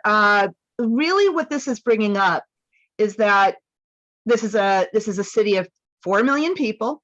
City councilmen are in essence mayors for any other small city that would be around. The mayor is essentially a governor for a state, you know, that's 4 million people. Our neighborhood councils should be considered, and there needs to be some kind of establishment of the neighborhood councils, a venue that can be official, because technology is going to be the future. Let's just admit it. This is going to be necessary. We have an equity and digital divide that's going on. What really should be happening, and what I'd hope that might come out of our community issues committee, and maybe all 99 councils, is that our LAUSD system, our parks and rec system, is woefully lacking Wi-Fi. The schools need it. There is an air monitoring system at several schools here that cannot be utilized. That's a mandate for this area because of the pollution, and it cannot be used and has not been used because none of the schools have Wi-Fi. This is a serious civic Los Angeles City infrastructure problem. And I'm saying that when we talk about the neighborhood councils being able to do this, we should be able to do it at a school. We should be able to do it at a park.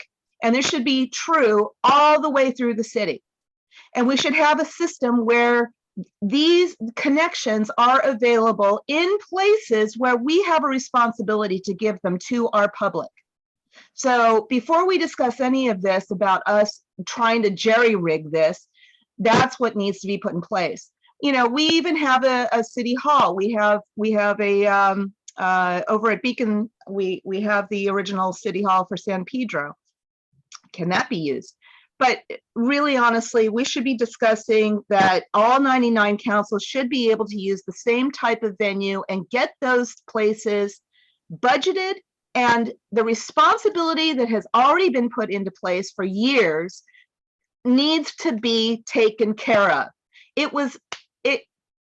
The Los Angeles school system keeps telling us, I mean, I've talked to our local director, keeps saying, well, we're supposed to be getting it, but we haven't. I don't think we can even discuss this until that is something that, because that's the most cost-effective way to deal with this. Anyway, as a board, I also think that we need to be willing to discuss before there's any vote, who would be willing to be those in-person people if this was to be the testing ground. And a letter that comes through the community issues or one of our committees discussing this digital divide, this technical divide, this equity issue, because it's not happening until something is addressed on that score. So thank you. Okay, we're going to go ahead and move to our final three comments or questions on the panelist side. We'll start with Dan, then Victor, and then John. Dan, go ahead. Thank you, Ray. Lot to unpack here, as they say. Uh, we certainly don't want to be foolish enough to spurn equipment that we don't have to buy. That's one thing. But I need to ask this. Is there any sense from the higher ups with regard to the Brown Act if there's a substantive or legal difference between a live meeting and a Zoom meeting? That's one question. Or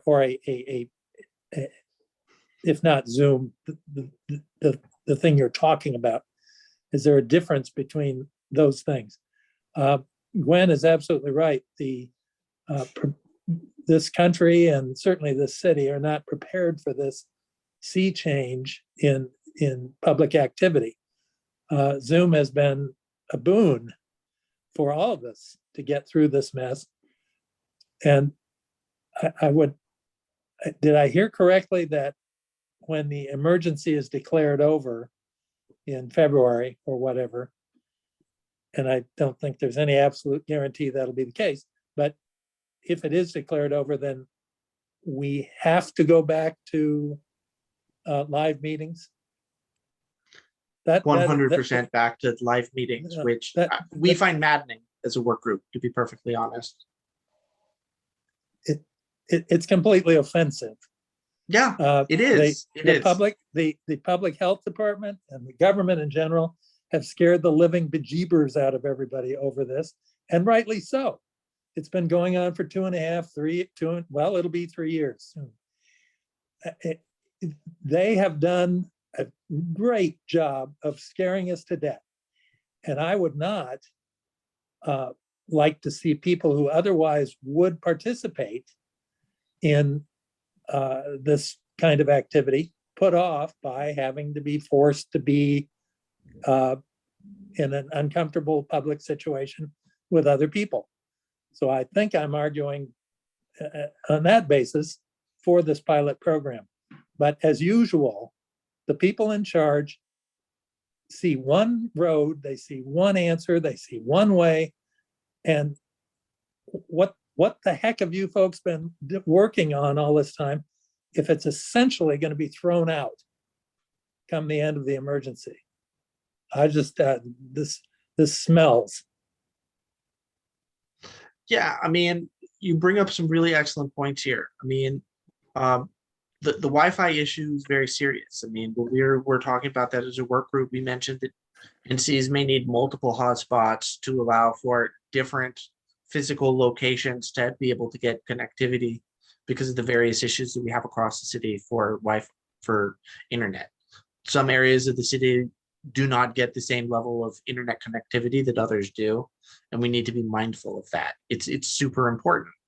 As far as the issue about should the city have Wi-Fi, yeah, the city should have Wi-Fi.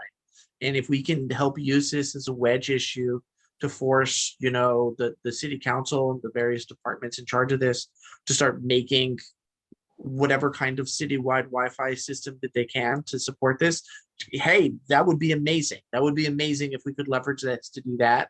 And I agree that it's important that we have that discussion as part of this. That is the future. I believe it was Gwen that mentioned it. I mean, we can't just pretend that what happened to us these past 2.5 years didn't happen, and that, you know, we haven't learned certain things from this in terms of being able to have more engagement. And like you were saying, to be able to have people who come to these meetings who may not be able to make it otherwise if it's in person. And we need to make those sentiments very clear to the council and make sure that they understand in no uncertain terms how we feel.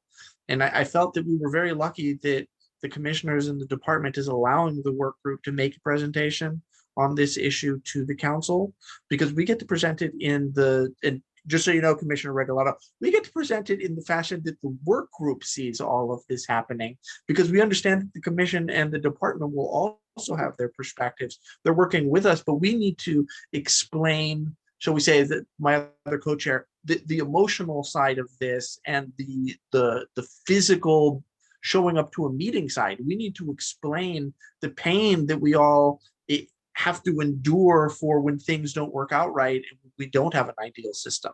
And what we're trying to do is make a system to make it be as easy as we can to get the most amount of people in here and get people who wouldn't be able to make it in person to be able to allow them to show up. And that's, to me, the most important thing of all is getting those voices that we don't normally hear and haven't traditionally heard, that we get to hear them because they're important. Thank you. Victor Christensen, you're up. Yeah, I just want to echo the max of 3 per year is ridiculous.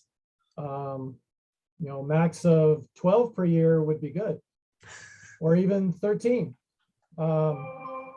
But one thing that you mentioned, or that has come up, if one, there's a lot of things in AB 2449 that apparently have not been brought up today. So I don't know that there's enough information about that in particular to make a decision. But there's a lot of other things, as has been brought up, that, you know, that we don't know. We don't have the answers to, and yet we're trying to make a decision on something that we don't even know what we don't know. So I don't think that's a good idea. As far as the funding goes, yes, it has to go, you know, a proposal or whatever has to go to the city council. What if they say no? Does that mean that we have to pay for it, or does that mean the Won't do it. just doesn't Won't do it. Won't do it. I would not be a party to something asking the NCs to pay this amount of money, regardless of how good I believe the final outcome would be, because I'm a tax preparer. I'm a fiduciary to the federal government. I would feel it's a violation of the oaths that I've taken for my work to ask NCs to pay even 1 red cent for this. So I personally would not support it for anything other than the council paying this 100%. And I will sit there and raise a fit if it's anything otherwise. And anyone who's worked with me and who's on this Zoom right now would know that, you know. And I think that it would be wildly unfair to make NCs have to pay any money for this at all. So does that mean that if the city council, and, you know, hypothetically, well, everything's hypothetical at this point, but if the city, if they say anything other than, I'll be clear, if they say anything other than like we're paying 100% for this pilot program, I'd be like, that's a bad deal. No, but beyond that, if they say no, or that NCs have to pay something or whatever, and the pilot program, you know, they say we're not paying anything. Does that mean that the pilot program drops and everybody has to go back to in person? Yes, we would all have to just be 100% in person at that point, which would be not great. I mean, if the city council says no, we have like one emergency plan, the one that I mentioned before, where like the city gives us a 0% loan and we pay back a tiny amount of money over a long period of time. That would be the only position that would be tolerable, other than the city pays 100%. And even that, even paying the $1,000 a year, I still don't really like that. Right. This is part of the basic package of governance that the city is supposed to be providing. Just that's the perspective that we have. And does that cost include somebody to run the equipment if needed? As far as I am concerned, it should include that. Now, the department has a different perspective about that. That may be from a position of more, shall we say, realism. I am of the opinion that I want to ask for everything that we need. And I also want to say that I am not one who feels like making large compromises with the city council in terms of what we need. If they don't give it to us, so be it. But we shouldn't accept something that is just half of what we want and we have to subsidize the rest. If they can't support it for us and we can't afford it, we can't do it. We need to explain it to them very simply like that. And this isn't something that they can just put on our back and expect us to deal with. That's not going to work. Either they make it happen or it doesn't happen. We need to explain to them why it happening is super important and why it'll make a massive difference. Okay, thank you. I'm going to move on to John DeMeglio, and we got another hand that popped up, Thomas Norman, and definitely audience. Thomas Norman will be the last question so that we can move on with the agenda. And thank you for your patience, Josh. I Appreciate it. John, I'm go ahead. so thankful to answer all these questions. I'm happy to help. Like I said, I promise to show up to all of these meetings if we end up doing this. So, I'll get used to all these faces and names. All right. John, go ahead. Yeah, I don't get this whole thing. There's nothing realistic here. This is a personal thing that you guys want to do. Right now, the city council, District 15, and all the other districts meet in public. Why are we any different? Why do they have people coming to their meetings and we don't yet? This is all wrong. This is 100% wrong. This whole thing is just a play so people don't have to go to their meetings. If you don't want to participate in the meeting, don't apply for the job. Period. You're causing a whole bunch of problems, and you're going to be a whole bunch of lawsuits involved in it. Who gets picked? Who gets to stay home? Who doesn't get to stay home? It's going to turn into a big mess. This is 100% wrong. Thank you. Okay. Thank you, John. Now, I don't know if you want to address that, Josh, but we do have one more. And yeah, I mean, I think that I understand that what we're asking to try to do is a lot. And this isn't going to be an easy thing for us to do. It's going to be complicated and hard. I fully well understand that. We're going to make our best to make sure that it's made in as easy and a palatable way as it can be done. My personal goal in trying to design this system is my mom. She is in her 70s and she is very not technically able to do things. She just recently learned how to text on her phone in the past 2 years.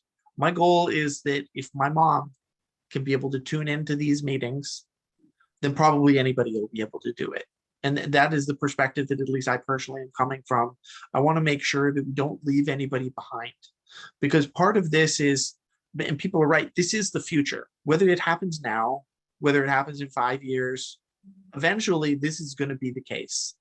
And the people who aren't ready for this, or who don't have the ability, the knowledge to be able to join, their voices won't be heard anymore. And I just want to make sure that we get a system set up here so that we can allow everybody who wants to join to be able to join. And if it's complicated or it costs money, well, I'm trying to explain to the city that they need to pay for it and they need to make it happen, because this is part of the mandate that the city has. This is city charter based activity that we're all involved in right now. And that should be under the purview of the city budget. And that's $11.7 billion. Should be more than enough money to cover whatever we need. Thomas, you got the last question, word, however you want to frame it. Thank you. I wanted to speak to this issue, and I changed my background to show, my pay job is as a state employee, when our board of trustees is subject to these rules too. And, we've learned so much. So the governor and lieutenant governor are part of the board. This, this last lieutenant governor hasn't shown up to other, former Lieutenant Governor Newsom did, but it really makes it hard for everybody to participate when you have in person. I definitely agree with the last council members issue. That's good. And I see a lot of people here. I was at 3 events in the last couple of weeks in person, engaging. We talked about Candy Cane Lane and meeting our new council member and riding a trolley in a parade. So I'm not worried that folks, here, everybody should want to come when they can. We're talking about hybrid. So we have that option. We also have the option of a member who has, some other conflicting responsibility to be able to serve her or his community. And more importantly, I'm so glad we heard from attendees, because that's the challenge now, being a new committee chair, getting folks to participate. I was heartened to see some young people, attending. It's nice to have an audience when you're doing this work, and it shows you are accountable and we're doing things the right way. So I really encourage people to say we should be leading the way for the state in this case. This gives neighborhood councils a way to say this is more modern democracy. Let's be inclusive.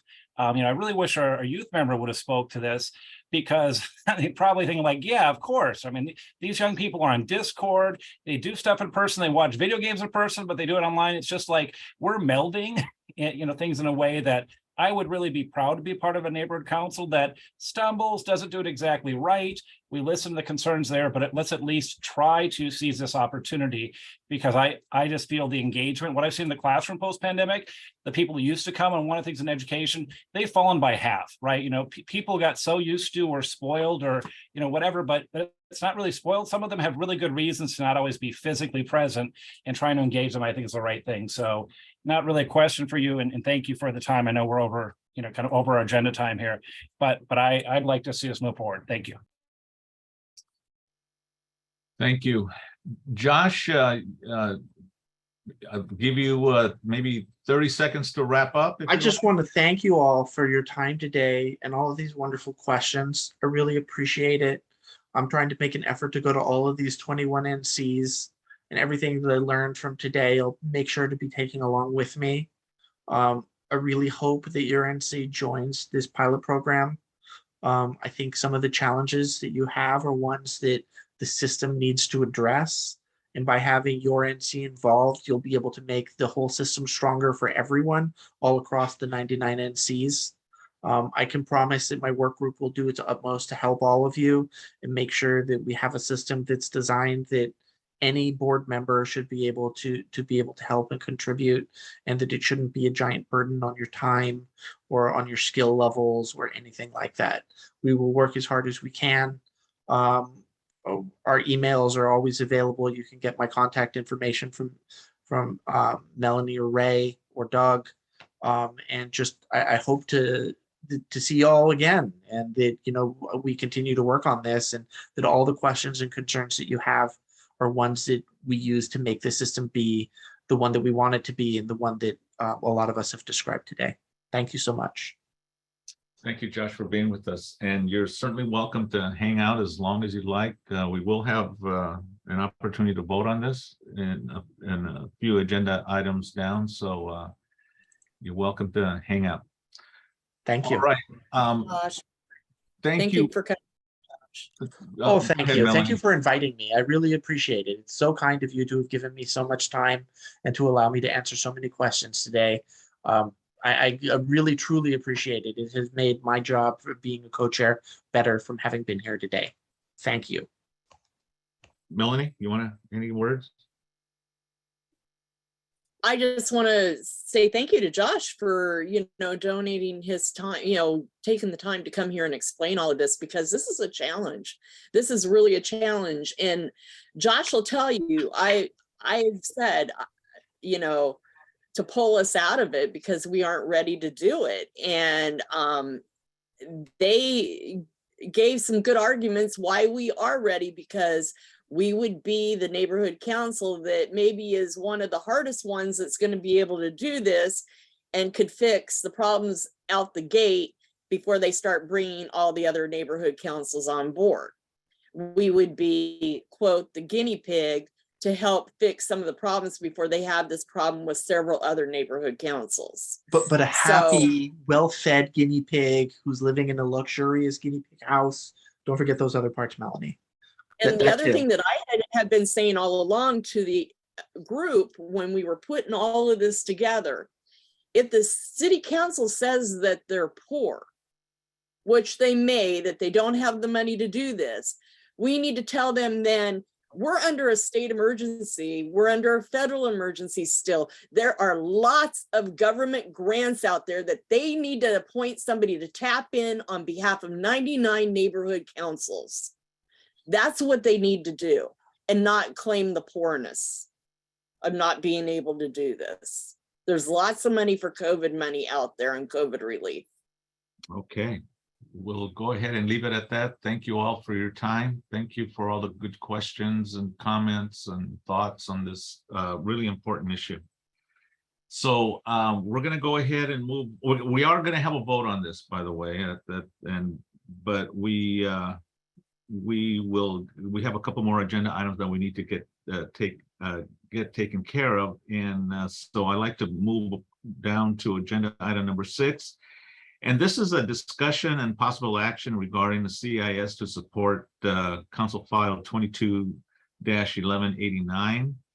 And this is relative to the censuring of council members Neri Martinez, Kevin De Leon, and Gil Cedillo for their conduct and statements during a meeting of October in 2021. So we have here listed as Lori Jacobs, but I want to say that it was a stakeholder that kind of said that perhaps maybe we should consider this. So there is a council file, or I should say a CIS that is in our files there. I saw it earlier. Vic, if maybe you can put it on there. This is something that I want to say was shared with us by one of our partner neighborhood councils, Coastal. So if we could show it up and then we can have some discussion about it and see what our next step would be, and that's voting for it or against it. Melanie, you're sharing. Do you have it available to put up? You're muted. Melanie, you're muted. You're still muted.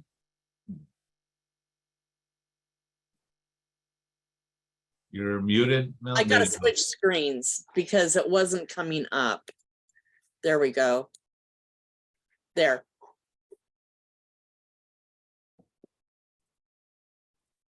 Not. That is the resolution from the city council. But there's also the actual CIS that. Yeah, the CIS isn't on there, Ray, I don't think. Let me I look. saw it. Someone put it up earlier when we were in practice mode. So I did see it there, and it should be under the agenda item. No, it's just this. That's what I just pulled up. No, you guys did pull it up earlier. Someone going through the thing showed it earlier, so it is there someplace. Is this, no? That's not it. Nope. Nope, nope, nope. I think No. you just passed it. This, no? No, go next. Nope, next. No. It's not there, Ray. We don't have it. Like I said, it was up. I looked for it earlier. It's number 6 in the agenda packet. It is there. It is listed as number 6. Oh, this, There it okay. is.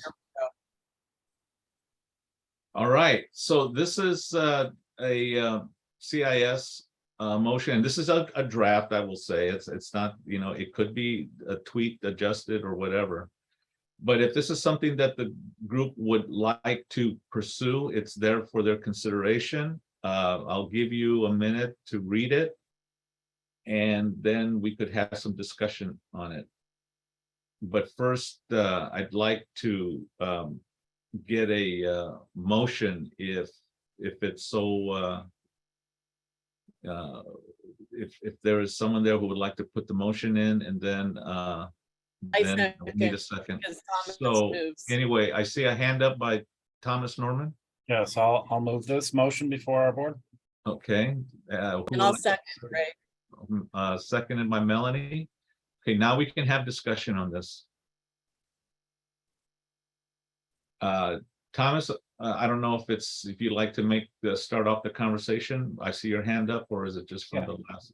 No, and I'll take the opportunity just to speak in favor then of the motion, in addition to recommending that we present it, thank the author for putting this together. I think it's timely. We have a new administration, new folks. I think this sends a message of the types of elected officials and the behavior that we expect as citizens. And I think the constituents of Northwest San Pedro in particular are expecting from our representatives. People can do better, and when they act in such a way, we should speak with united voice, expressing our displeasure and hope that things will change. Thank you. Chris, I see your hand up, and Melanie, I see your hand up next. Chris? Thank you. I'd like to speak in support of the motion. We know the backstory of this, but really, this speaks to a level of dysfunction and malfeasance in city council that is unfortunately encouraging to people who would like to dismiss the entire process of government. So I think we need to make the an extended and robust statement of disapproval for this, and keep it on people's radar longer than it might otherwise, while the city government is in transition and while we're sort of attempting to reestablish the basic premise of transparency and accountability. It's worth doing. Thank you. Melanie, you're up. Yeah, I support this. This is what happens when people get too confident in their position, too big for their britches, and they basically become racist and trying to fuel their own agendas. And people like that don't need to be in our city government. And I totally support this. Thank you. Angela, you're up. I definitely also support this. I just had a question regarding the wording, since Martinez and Cedillo are no longer in office, if resignation is what we're calling for.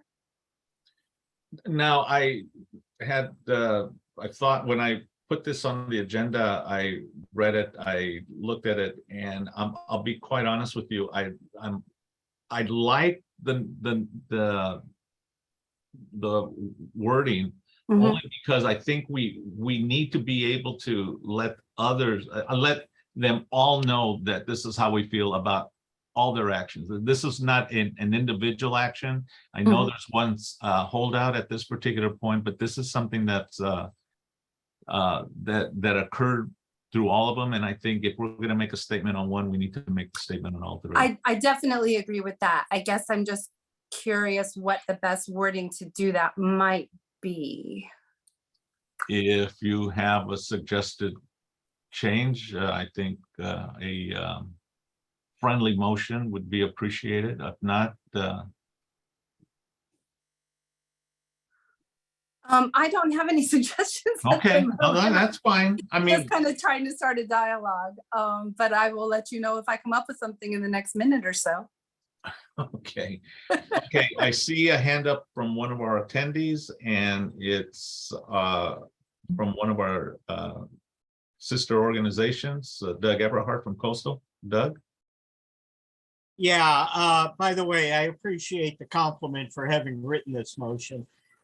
This Coastal adopted this motion in October, and at the time that agenda was posted and this motion was written, all three of these individuals were still council members.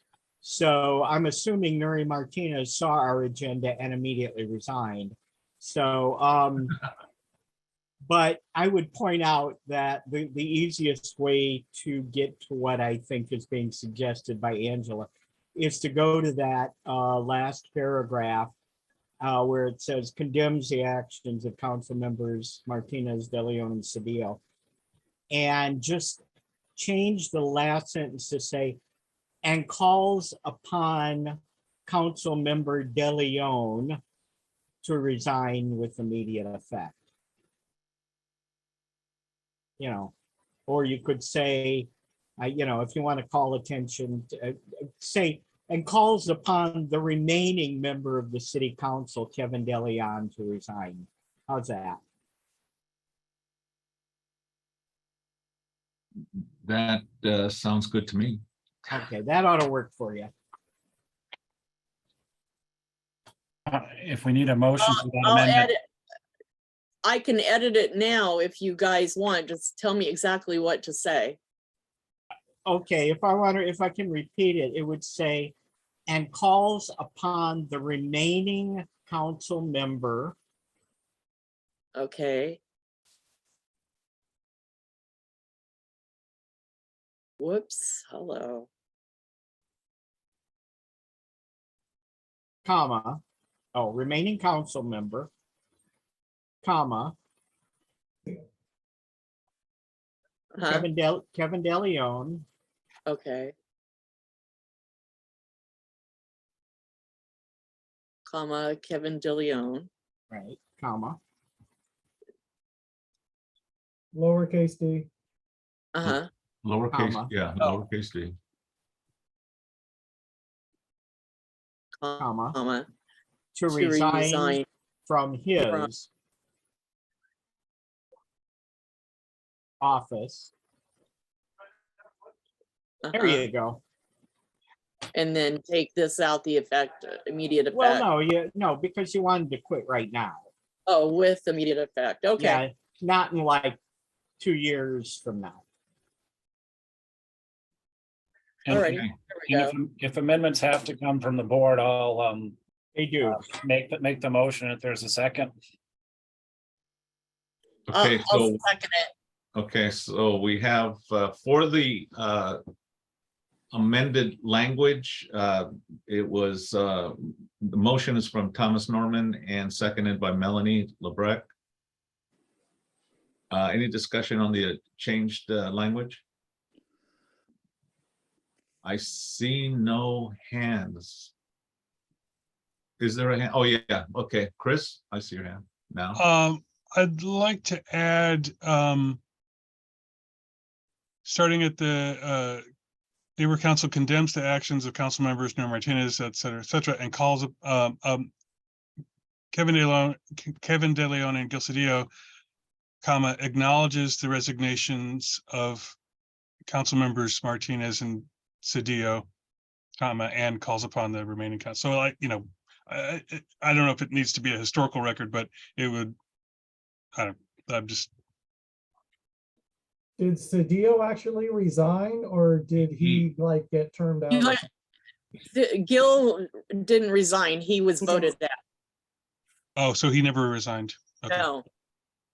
In that It's case, out maybe as there's of today. that might be a little bit too much detail then to put all the. Yeah. All right. Never. Seems fine the way it is. Yeah. Okay, so you're okay the way it is, the way it stands, Chris, then? Given the, okay, I see a thumbs up from Chris. Okay, no other hands up. So if we could vote on the amended language. Vic, you want to take the roll call for the amended language? John Barbera, Yes. Vic Christensen, I, John DeMiglio, Yes. Dan Dixon, Yes, Melanie LeBrecq, Yes. Ben Norman, Yes. Thomas Norman, Yes. Ray Regalado, Yes. Angela Sumner, Yes. Chris Valle. Yes. And that should be 10. Yes, 10. That is unanimous. Okay, so the amendments have passed, so now we'll go with the amended motion. And with that, Dan Dixon, I see your hand up. I don't want to interrupt the process if you're going immediately to the vote, but my only disappointment is that there's no reference here to the deep and ingrained cynicism of the system which led to this meeting and these slurs being cast so casually upon innocent people. It's a terrible system, and we're merely scratching the surface, but it's fine the way it is. Thank you. Thank you, Dan, for your comment. Any other comments?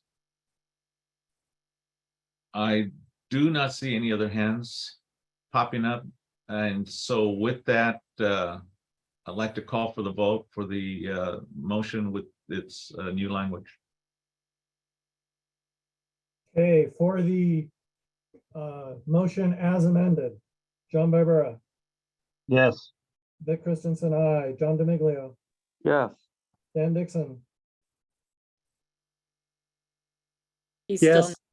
still, Melanie LeBrecq, yes. Ben Norman, Yes. Thomas Norman, Yes. Ray Regalado, Yes. Angela Sumner, Yes. Chris Valle. Yes. 10 ayes, no nays.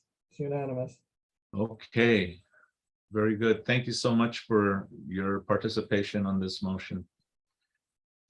All right, let's go ahead and move on to agenda item number 7, which is our consent calendar. We have one item on there, and that's to approve the 14th November 2022 board and stakeholder meeting minutes. On this item, we'll need a motion because it's on the consent. So moved. Melanie moved, second. Second. I think I not only heard a voice, but I also saw a hand go up. Thomas Norman will second. So we'll have discussion. Any discussion? I see no hands. So let's go to the vote count. Okay. John Barbera, Yes. Dick Christensen, aye. John DeMiglio, Yes. Dan Dixon, Yes. Melanie LeBrecq, Yes. Ben Norman, Yes. Thomas Norman, Yes. Ray Regalado, Yes. Angela Sumner, Yes. Chris Valle. Yes. Once again, 10 unanimous. Thank you. We're going on to agenda item number 8. We have 4 items under that. Melanie, would you like to take us through those?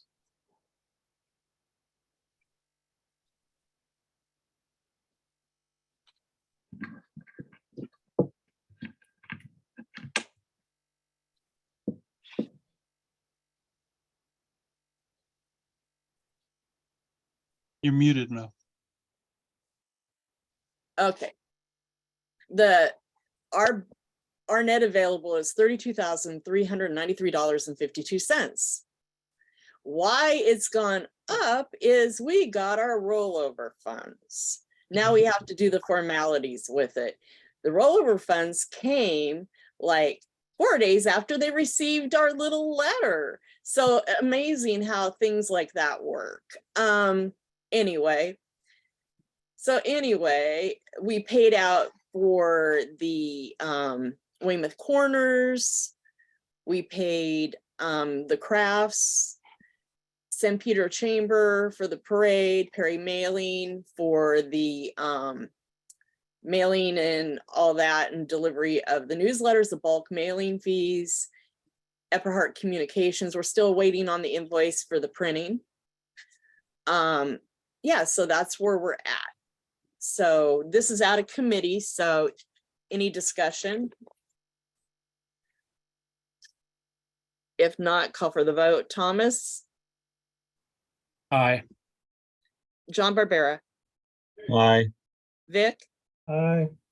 Ray? Yes. John DeMiglio? No. No? No. Dan Dixon? Yes. Melanie, yes. Angela? Yes.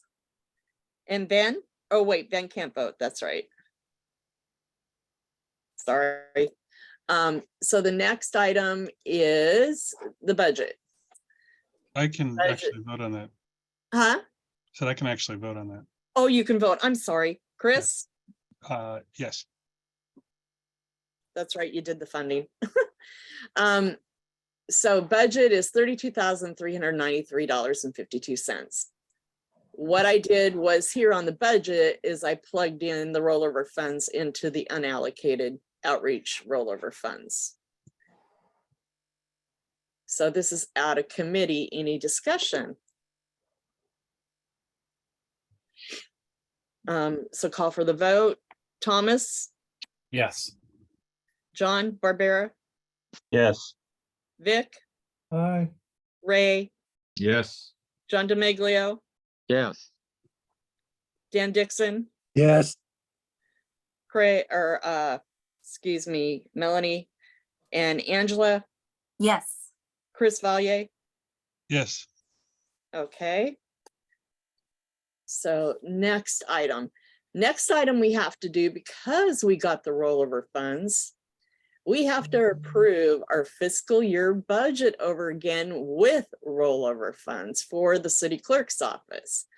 So the rollover funds are here. We got $7,812.55 added to our 32,000. Our total that we got this fiscal year is $39,812.55. So we've got our same budget that we had before. And then you see here where I plugged it into outreach, unallocated funds, which is our holding little thing there for our funds until we decide how to use them. And then the newsletter for elections and down, and 3,000 for MPGs. And then we come down here and our total is $39,812.55. Right here is our little letter that we received telling us that we got our rollover funds and we had to put it in our budget or to have it all accepted. So there we go. So this is out of committee. And what we need is just to approve this. So any discussion? You have a hand up. Just brief word of thanks for getting us the money and doing this work. It's good to have some good news. Awesome. So any discussion? Call for the vote then. Thomas? Yes. And John Barbera? Yes. Vic? Aye. Ray? Yes. John DeMiglio? Yeah. Dan Dixon? Yes. And Melanie, yes. Angela? Yes. Chris Valier? Yes. Okay, and then next is, so this next item is a request for funding. It was requested for $100 so that we could print a large map to have for outreach of our areas for our NC to show on a bigger map rather than that tiny thing, and also to have flyers to hand out for the elections, and the amounts not to exceed $100. So this is out of committee. So any discussion on this, Thomas? Yeah, just based on my being at 3 events recently and engaging with the public and the gratitude of, you know, getting our newsletters, getting information, getting engagement, this would be a really useful tool that I know will help us do a better job encouraging people to run and become more active. So I support it. Chris? Yeah, the flyer is basically, I just try to come up with a concept that would be something that would answer both specific questions, like, you know, for instance, it mentions when the board and stakeholder meeting is, and you know, that sort of thing. But also there's a kind of a mission statement there. So it's the kind of thing you could hand somebody, and it's also the sort of thing you could put up in a, you know, shop window or public place, that, you know, if you had a question, you know, I mean, it's I told John Barbera, basically it's like a giant business card, you know, with a little bit more expanded information, but gives us, you know, most of the contact info you would need to start answering questions if you had any. Okay. So anyone? So call for the vote. Thomas? Aye. John Barbera? Yes. Vic Christensen? Aye. Ray? Yes. John DeMiglio? No, no. No? Dan Dixon? Yes. Melanie, yes. Angela? Yes. Chris Valier? Yes. Okay. So that's it for budget and finance. So now we're over to executive committee. So Melanie, let me jump in here real quick. yeah, For the board and for our attendees, I am going to recuse myself from this agenda item because my position within the Board of Neighborhood Commissioners we may be asked to vote or have some type of action down the line. So I will not participate in this discussion. You guys do it. I will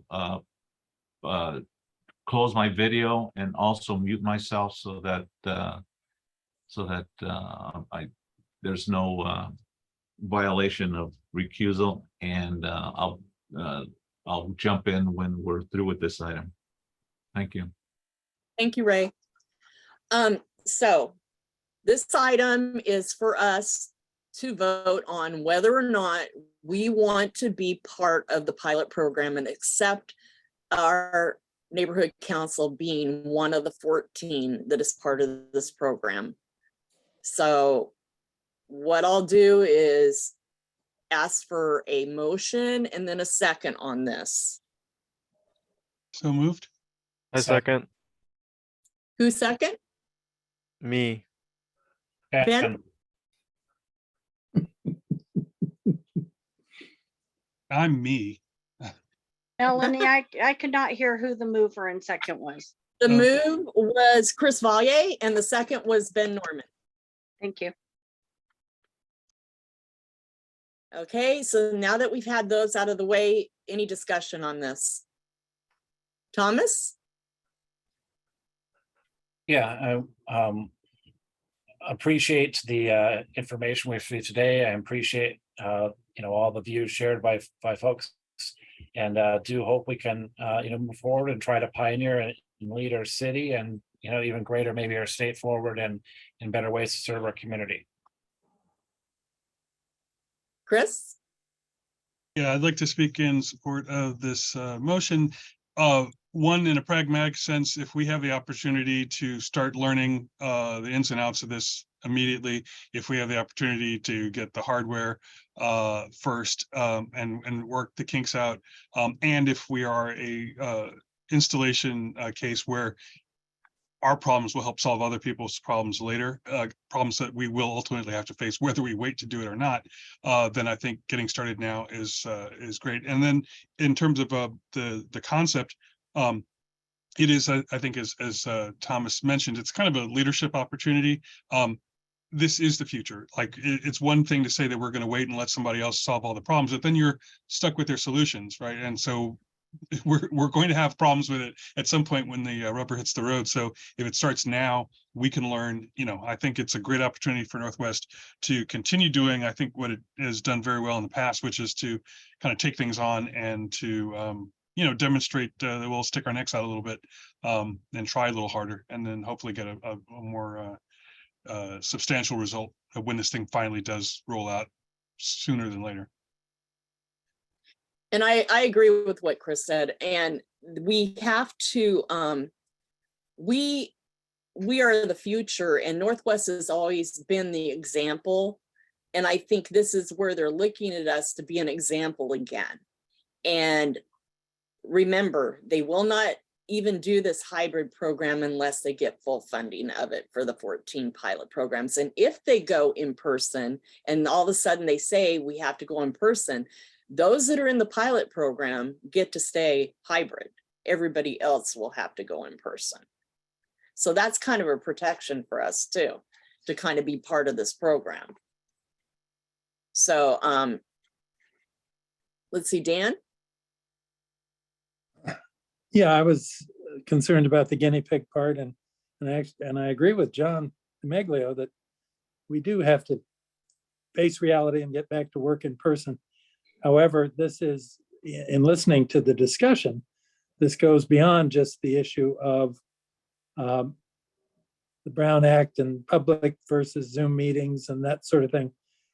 We are moving towards something, and if we can contribute in any way towards the public, towards public discourse being handled more efficiently and fairly and transparently, then I have to support it. Thank you.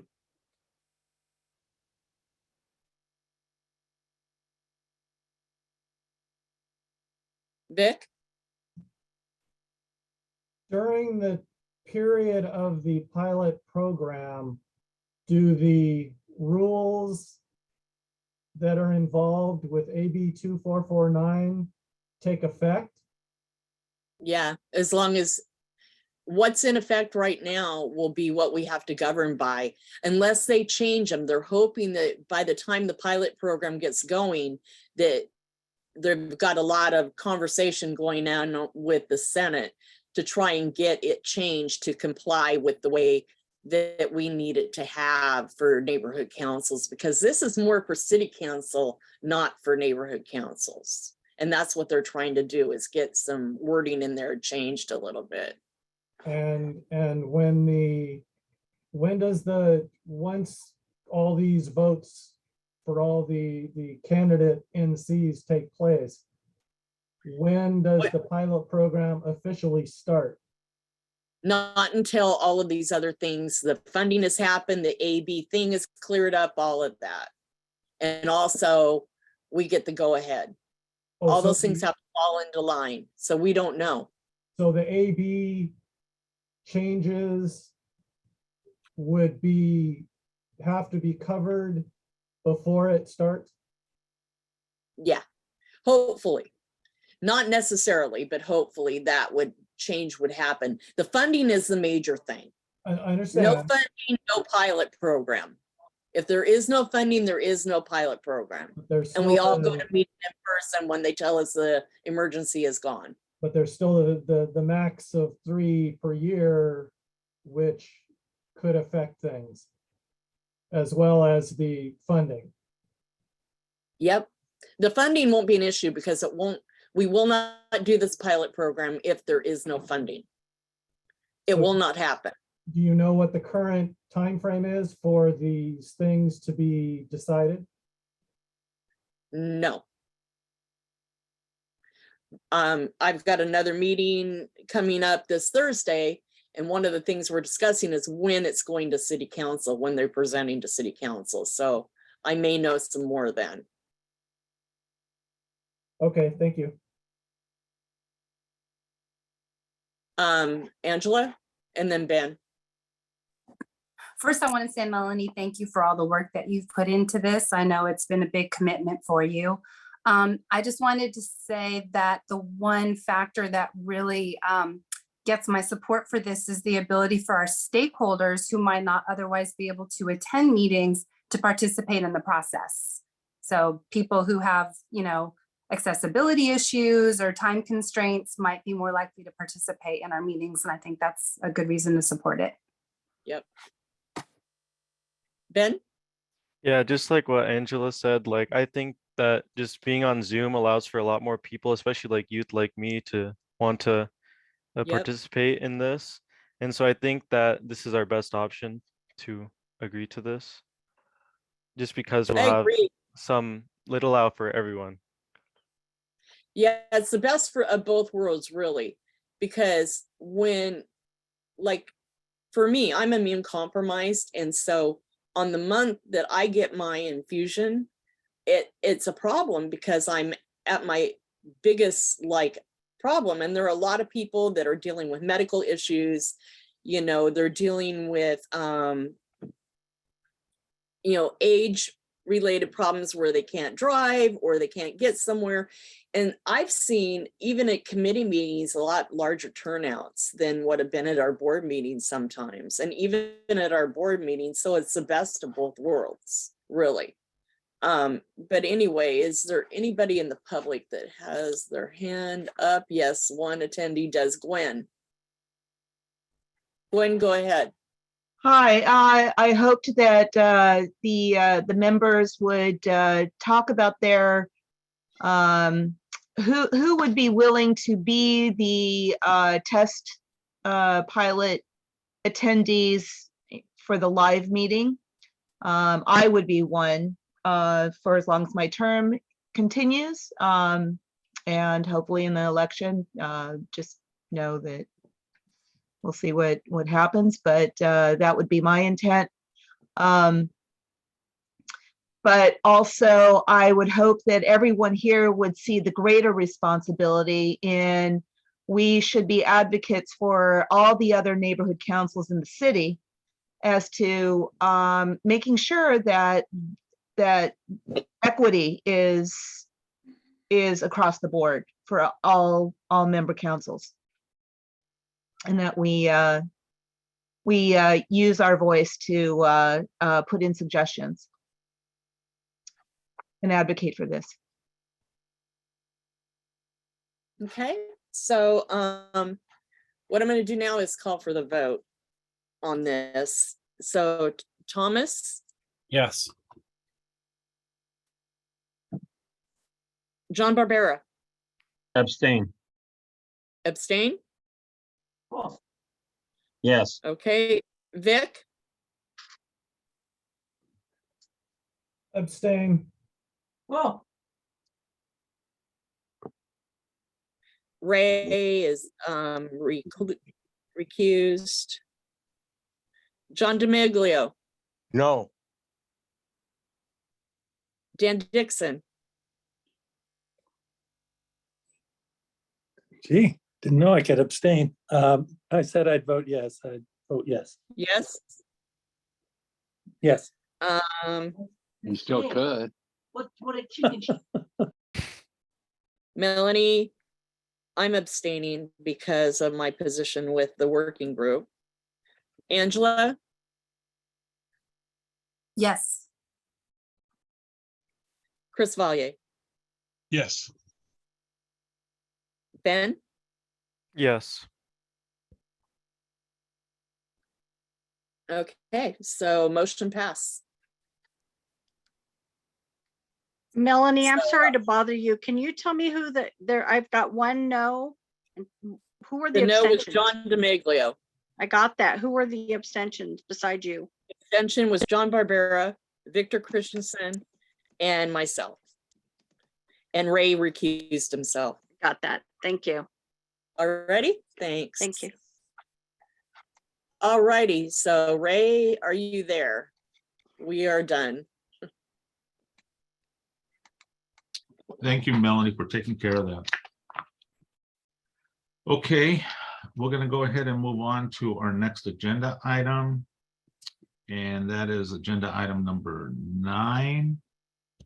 And that's Which that we can move on because we pretty yeah, I much was gonna covered. say that we probably don't have anything else to say. We've pretty much dried out this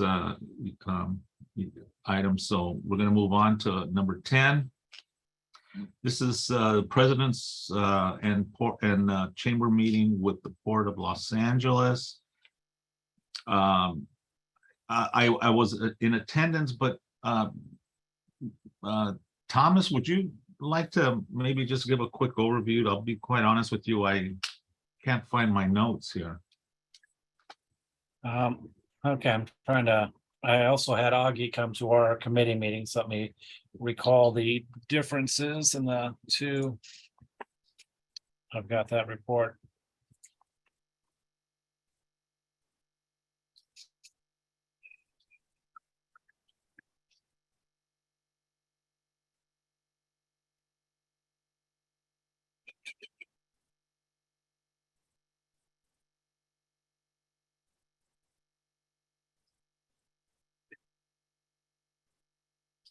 We're talking about November meeting.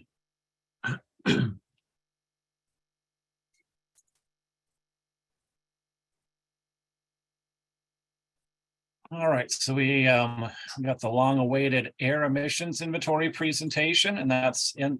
You'll find a copy of the full presentation from Chris Cannon on the port and environmental sustainability Dropbox for the Neighborhood Council.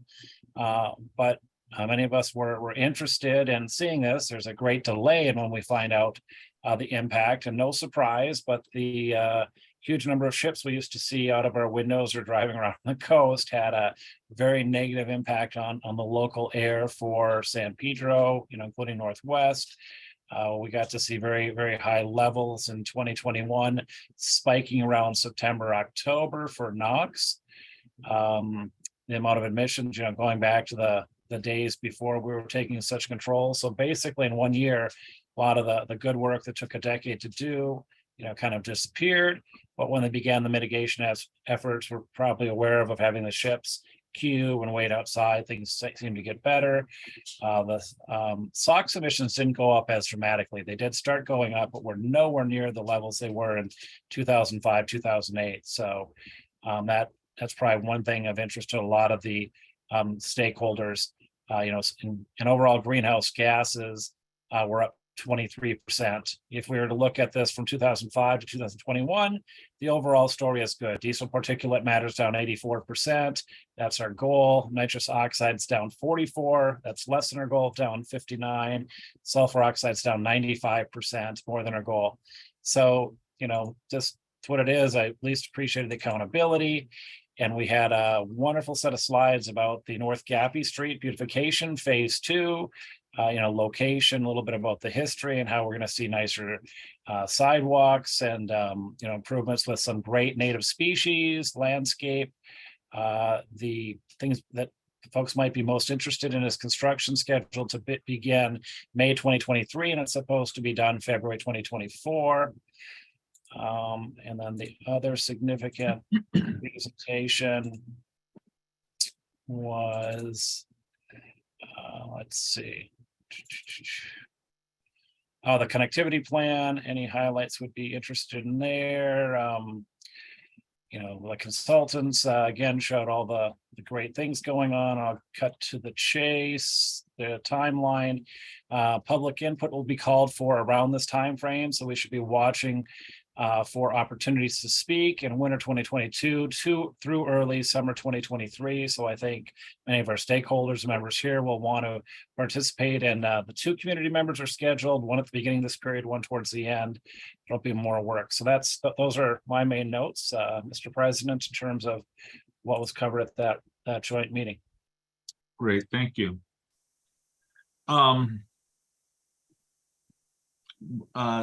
Any questions from anyone regarding that? The meeting? Discussion? I do not see any hands up.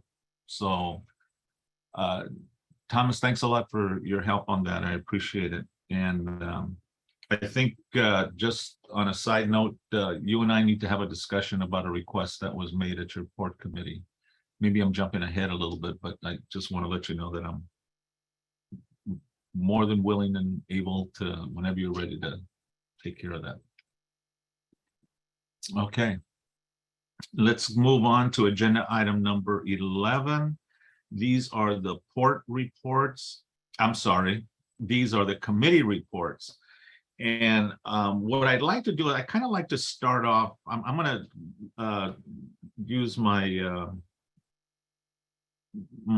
authority, if you will, and jump down to the executive committee, because I want to highlight something that is very, very important in my opinion, and that is the level of participation of some of our board members in the many events that occurred over the past few weeks for the holiday season, and also because of our more current elections.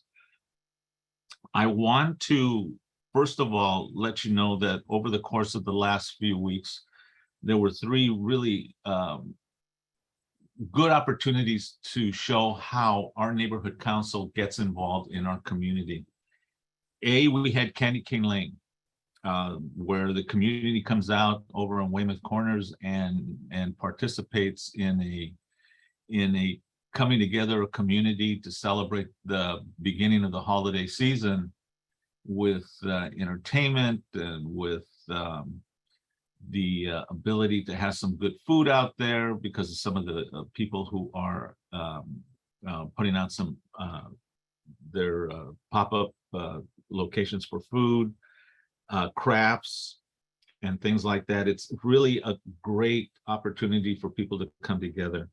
And we had a good turnout of neighborhood council members who were there. I'll name them all individually, but I also want to make sure that we also highlight the fact that that same weekend, we had the holiday parade going down Pacific and down to 6th Street. You know, again, Northwest was there with the participation of a sister neighborhood council, Central San Pedro Neighborhood Council. And we had, again, a good participation from our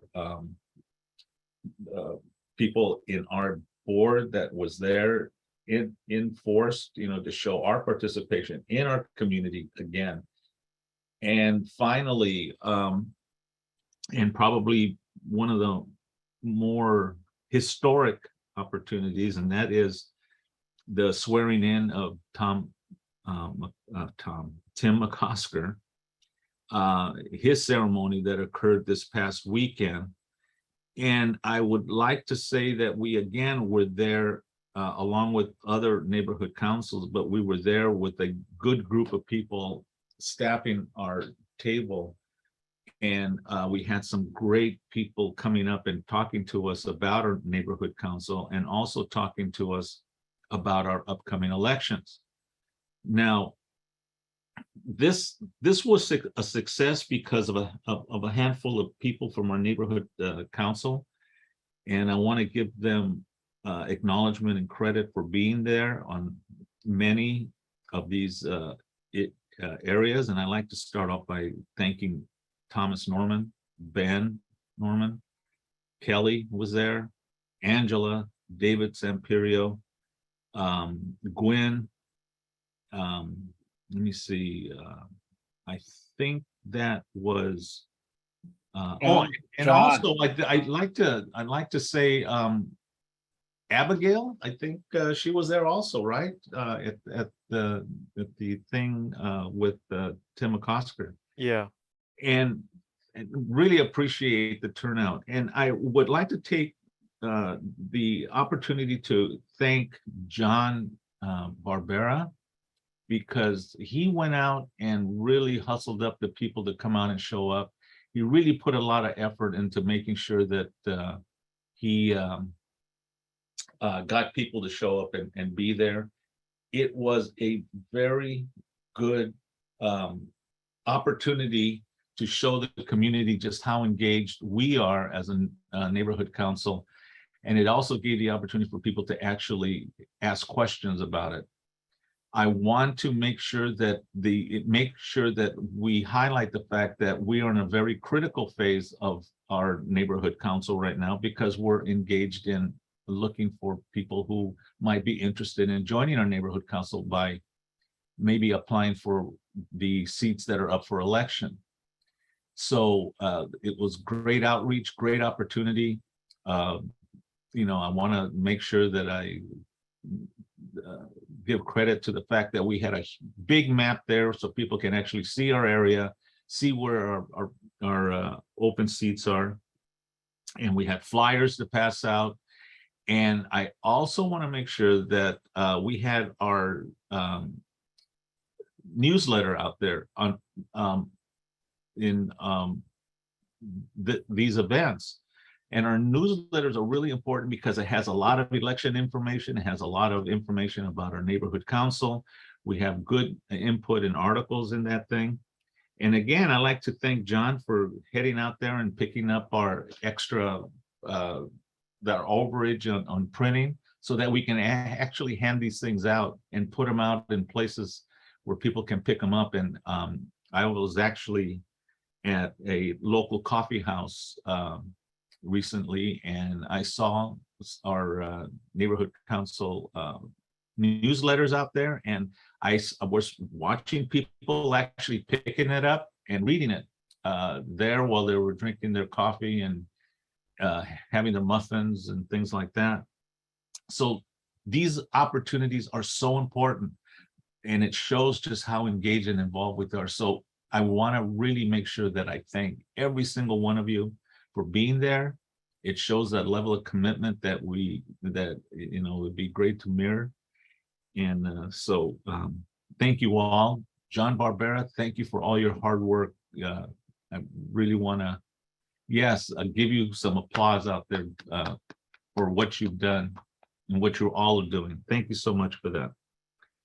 For this agenda item, if you want, if anyone would like to make a comment, I think I see a hand or two or three out here. So let's start off with Melanie and then Chris, and then we'll move over to our attendees where Lori has her hand up. So Melanie, go ahead. Yeah, I just wanted to say thanks to John for really stepping up for these events. Normally, I've been there the past years to help him, and we've kind of, and other people, when I've done it, I've been to all the events on a regular basis throughout the years. But unfortunately, a personal event happened in my family, and I'm still watching my mother. She's nailed to my side right now because of the problem. So I was really disappointed that I missed these events. I was really, really looking forward to them with COVID, being kind of mellow and allowing us to have these events right now. It really saddened me. I mean, I couldn't even go to Karen Bass's thing that I was supposed to on Sunday. So I am just like, this is hard. But anyway, John, I appreciate you being 100%, like giving 100% in this. That's what it takes with this right now for us to be successful. And I'm proud to be a board member of Northwest San Pedro Neighborhood Council, and the participation is important. Thank you, Melanie. Chris? Thank you. Yeah, as far as I'm concerned, you can't mention the newsletter without thanking Lori Jacobs, our editor, basically. Longtime board member, longtime committee chair, and organizer of a great number of things, but in particular, recently, really the editor and publisher of the Advocate. So that's like the majority of it is her work, plus the direction she gives Doug Kipperhart in doing the layouts and stuff. That's it's Lori's baby, and it's always well received. Absolutely. I'm glad you mentioned that because she does put in a lot of time and effort as a stakeholder. Used to be as a member of the neighborhood council, but we certainly appreciate the work that she puts in with her homelessness liaison work and her professional work in this field, and the work that she put in with the newsletter. I saw another hand, and Ben Norman, you're up. Oh yeah, I just thought the events were really great. We got to meet a lot of interesting people and hand out lots of the newsletters, and the kids especially really liked the ornaments, especially like the wreath one. And I just thought it was a great success. Yeah, that's great. Thank you for mentioning that. Yeah, we had some giveaways that I thought brought a lot of people to our table. So thank you very much for that. I see a hand up on the attendee side, and that's from Lori Jacobs. Lori, you're up. Hi, thank you. And thank you for the kind words. I want people to really understand how much work goes into outreach. And John Barbera has had a tough year, and that didn't stop him from keeping his commitments.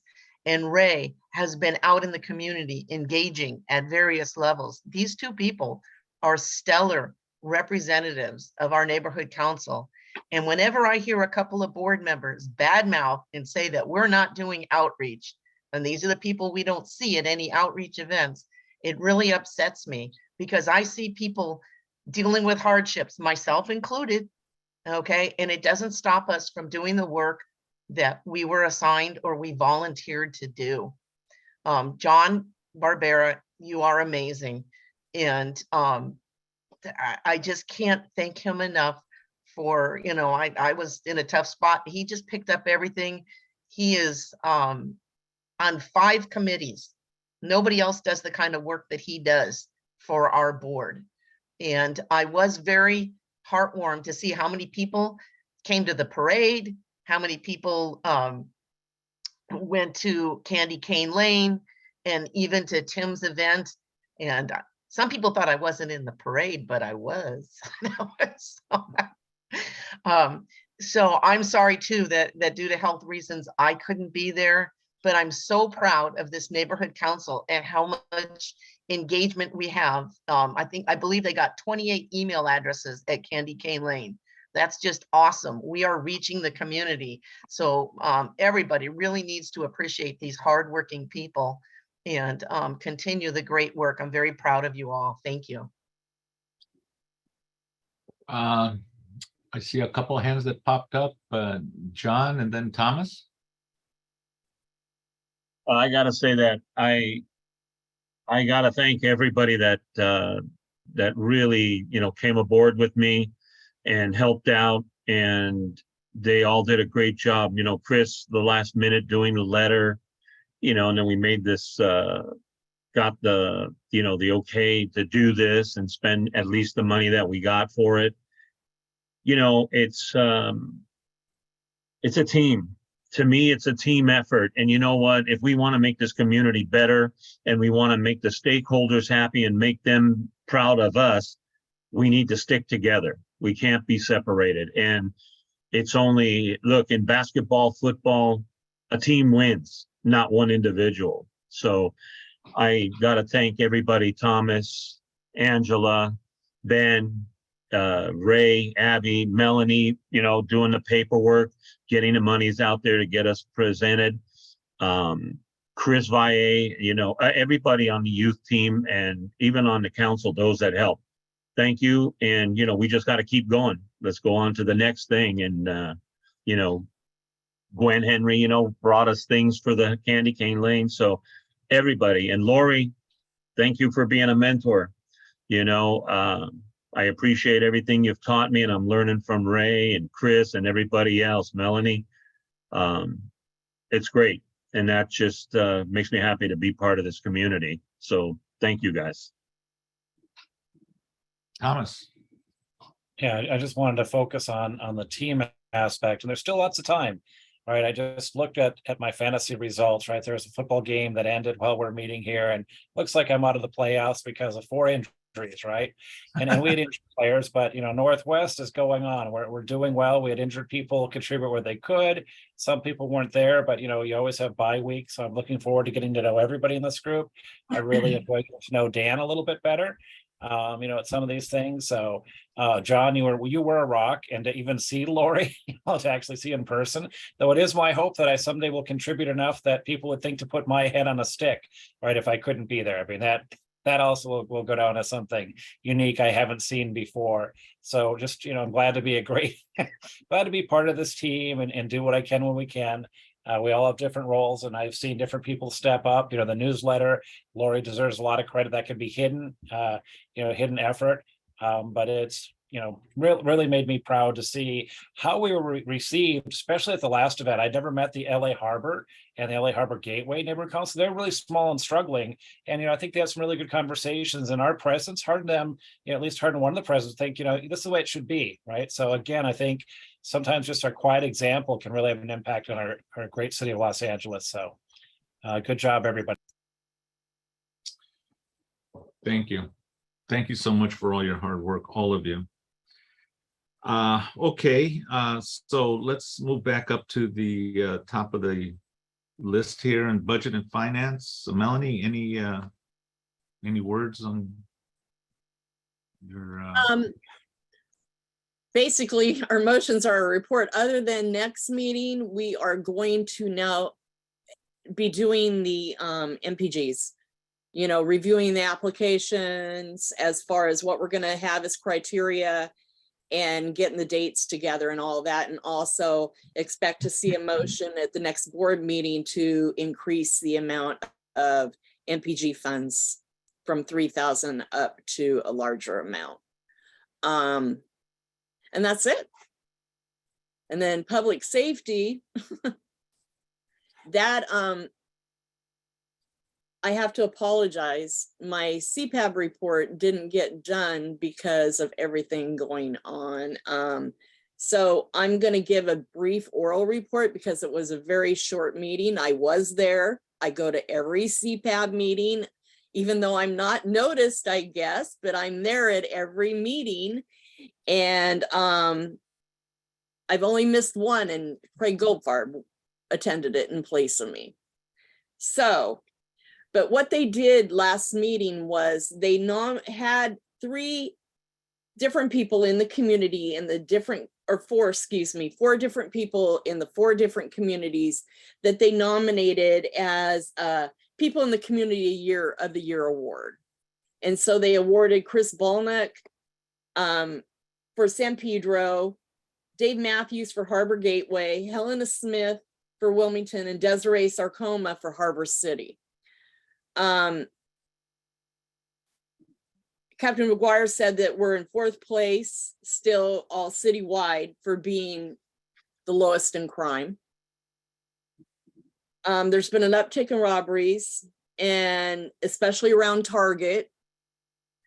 Don't walk around with your valuables when you're in Target, or your phone and everything visible, because a lot of people have had their purses stolen, their phones stolen, pickpocketed, all kinds of things at Target. So be on the lookout, especially in the holiday season.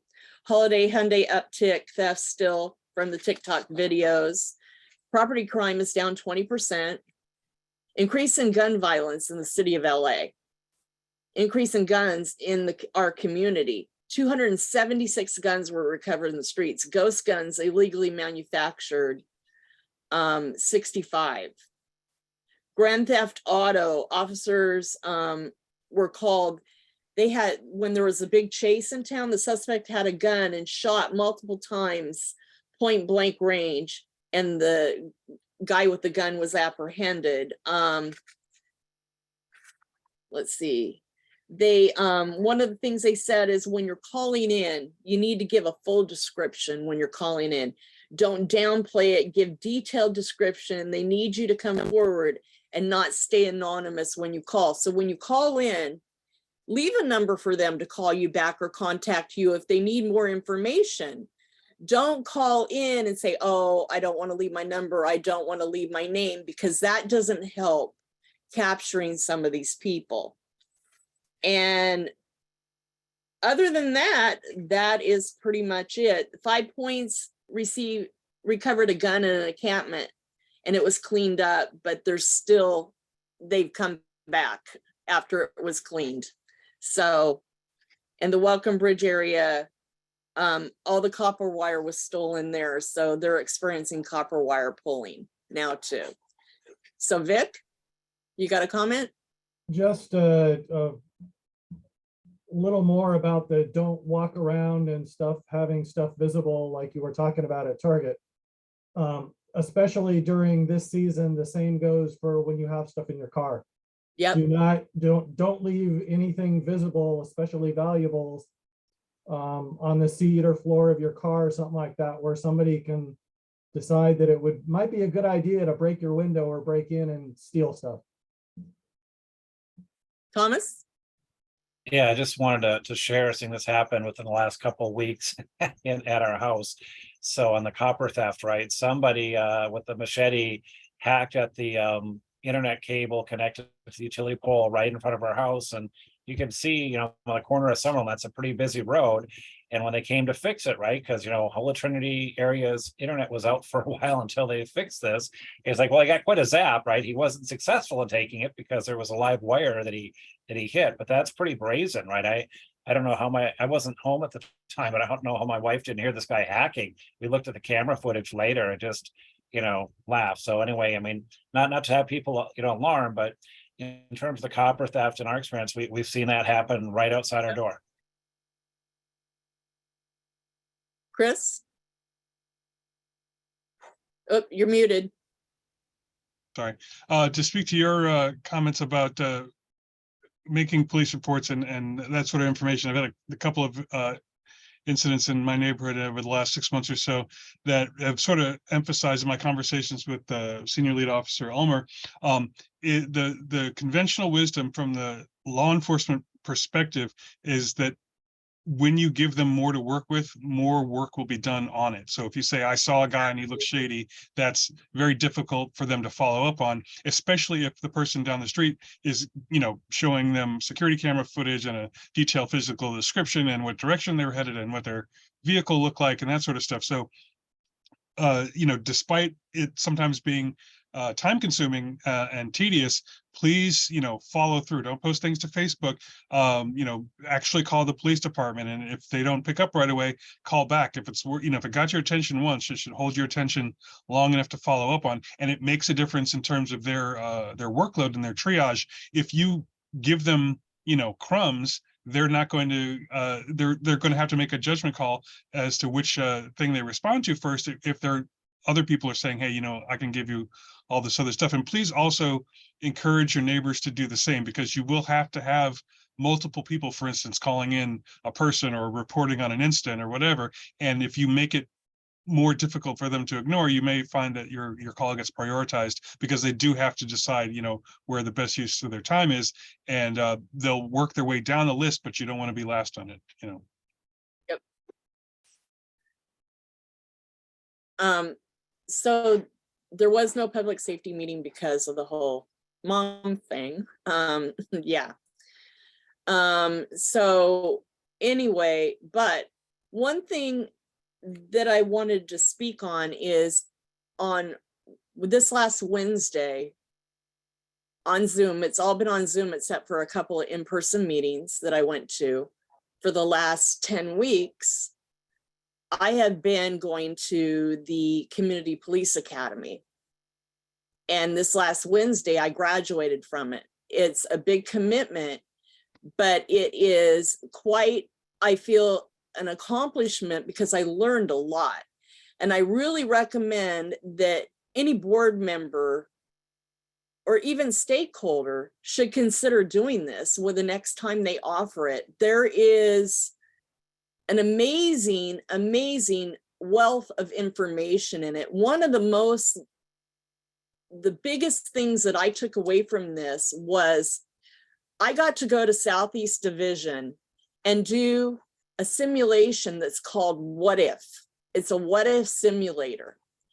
And so you're in like this high-tech room with this virtual simulation of where it hears your voice and it acts on what you're saying and acts, but it's a person that's like a digital figure that's a person, and there are different simulations that are put in there. And depending on what you tell it and what you say is what the reaction that this person is going to do, and you get different scenarios that play out. I got a robbery person, a bank robber, and I had to play a police officer. And you're put in the situation, do you use a gun? Do you use a taser? Do you use pepper spray? What do you use in this situation? Well, I thought real quick as he's coming at me, I shot. Well, guess what? I would have been arrested because he had no gun. And it's like, oh my God, but it's a learning experience. It's not meant to give you an F or anything like that. It's a learning experience. Other people in the group had different simulations with a knife, some mentally ill person with a knife.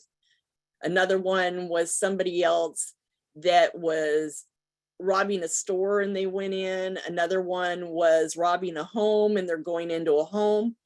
So it was interesting to see the different scenarios play out. So again, I encourage everybody, if you have the opportunity to do this and can commit 10 weeks to do this, it's amazing to go through it and get the information that you get. And that's the end of my report. Thank you, Melanie. Congratulations. Way to go. And I'm never going to be knocking on your door. So let's go down to, well, let me ask you real quick, Melanie, just to jump down, Hank, any Hank meeting report? No. Okay. They haven't met. Okay, thank you. So bylaws on elections, I want to just add, along with our outreach for elections, let me mention to you that I was able to get Tim McCosker to do a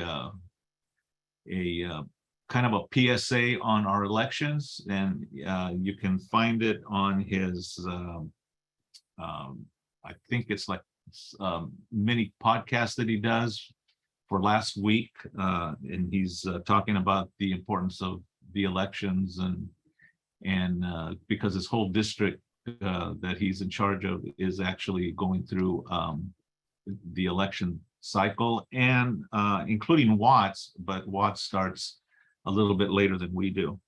But anyway, he advertised it, and it was really a pretty cool thing to get him to do it. This was his first official action as a city council member, although he was still city council member elect at the time when he did it last week.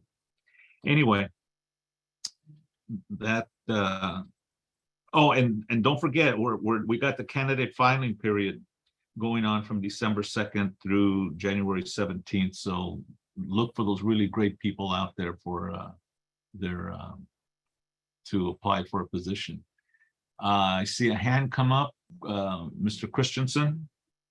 I can't speak to all of this firsthand because I don't have an Angelino account, but for those both board members and stakeholders who applied for one of the seats in 2021, and I believe it was the election before as well, the system that is being used to apply is different. So whatever login information you used back then will not work, and you have to create a new account, a new Angelino account to do that, to apply.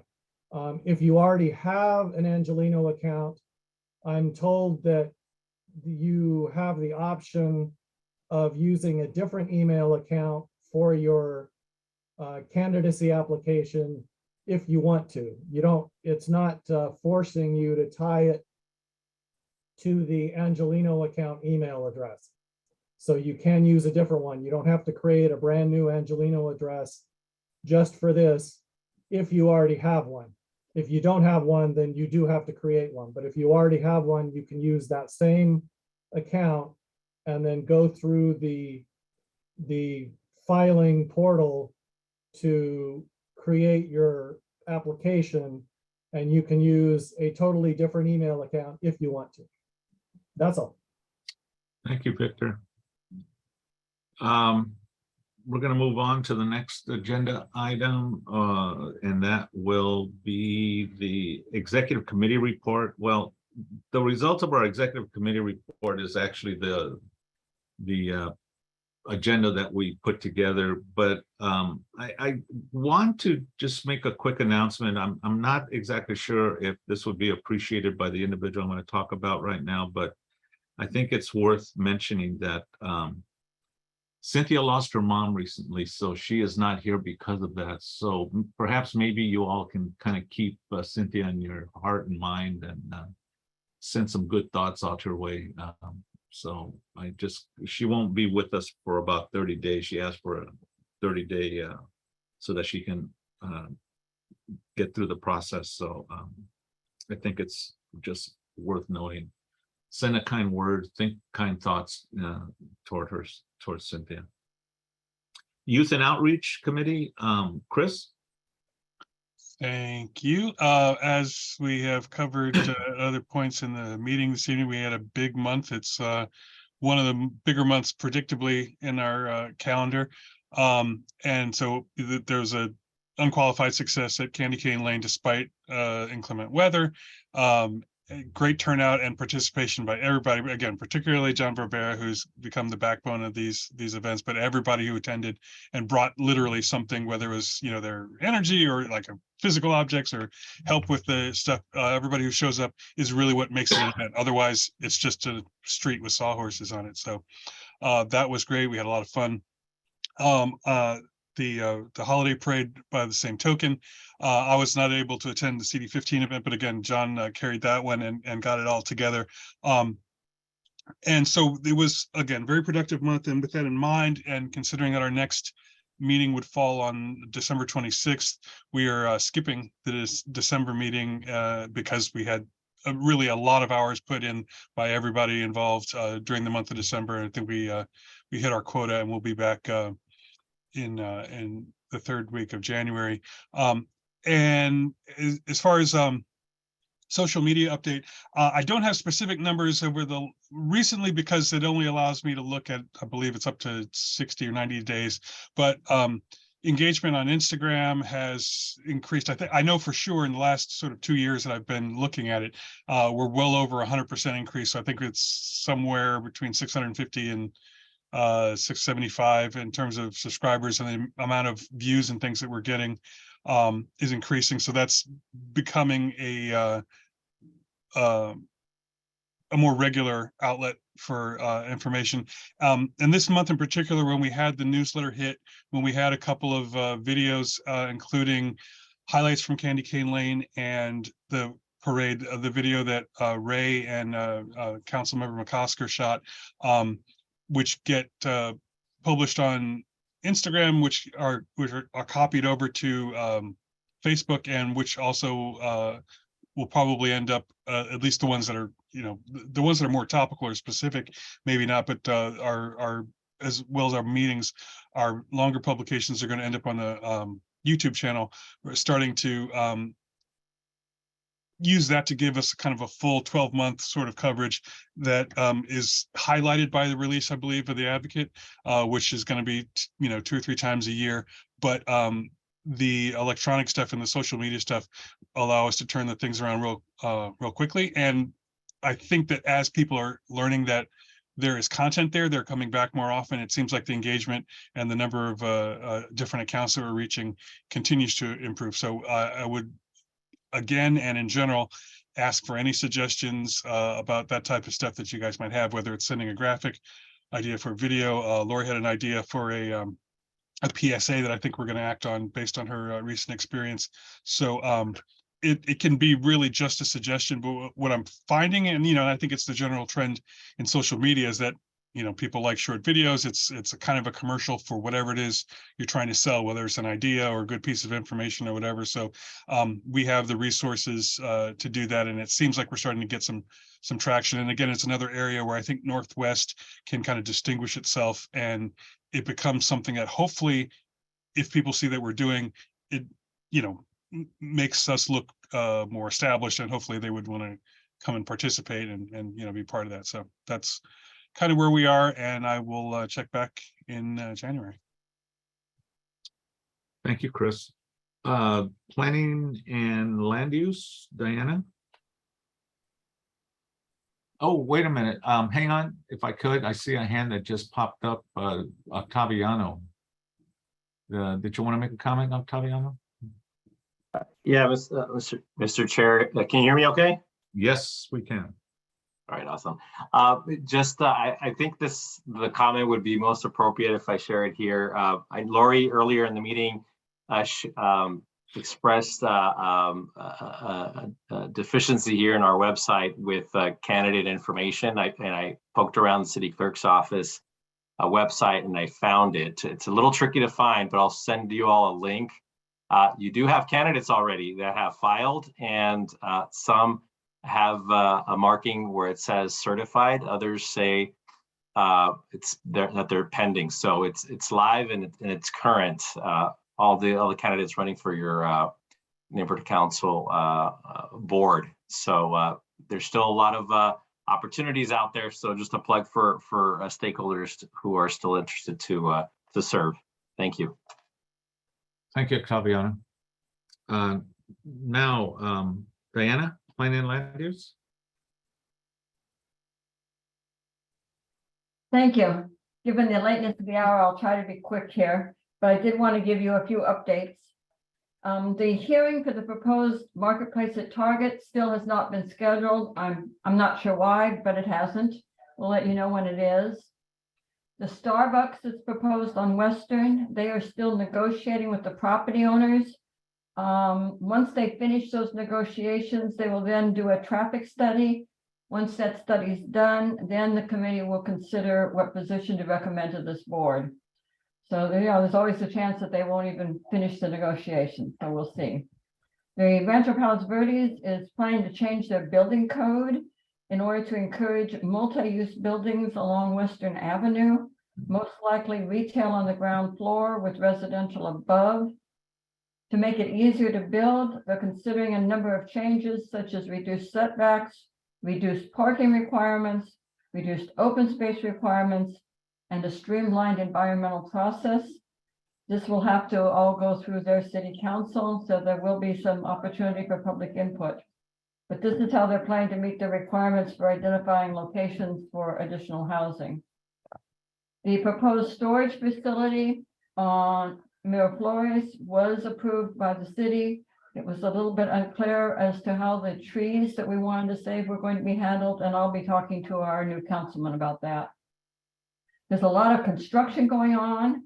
I put a page in the agenda packet to show the projects that are currently under construction. If it was earlier in the evening, I thought might talk about it, but you can look at it. It's divided into two parts. The first part shows the developments that are 100% low income, mostly transitional housing. The second part shows the ones that are market rate, but it also shows for each of the market rate projects, how many low income and very low income units have been set aside out of the total number of units.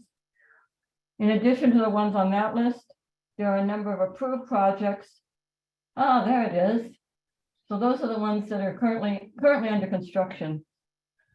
In addition, there are a number of approved projects that are still working their way through the building and safety.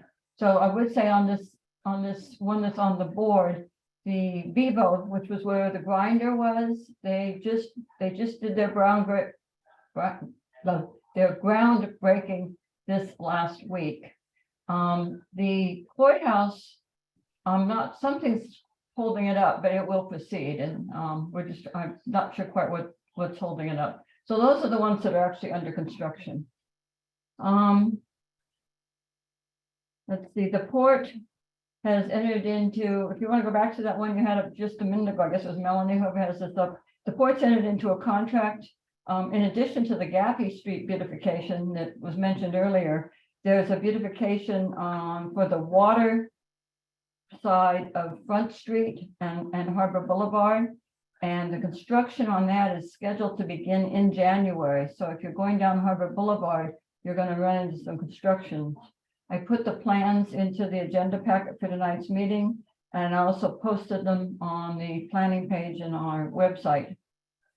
The opposite side of the street will also be beautified, but that's not going to happen until after they finish the reconfiguration of Harbor Boulevard off-ramp. So there are several things on the planning committee's agenda for the new year, including the zoning code update for all of San Pedro. The proposed upzoning to create opportunities for additional housing is required by the state. So whatever the city is going to propose there, the connectivity plan, the continuation of the public access improvement plan, and the redevelopment of Rancho San Pedro are just a few of the things we'll be talking about.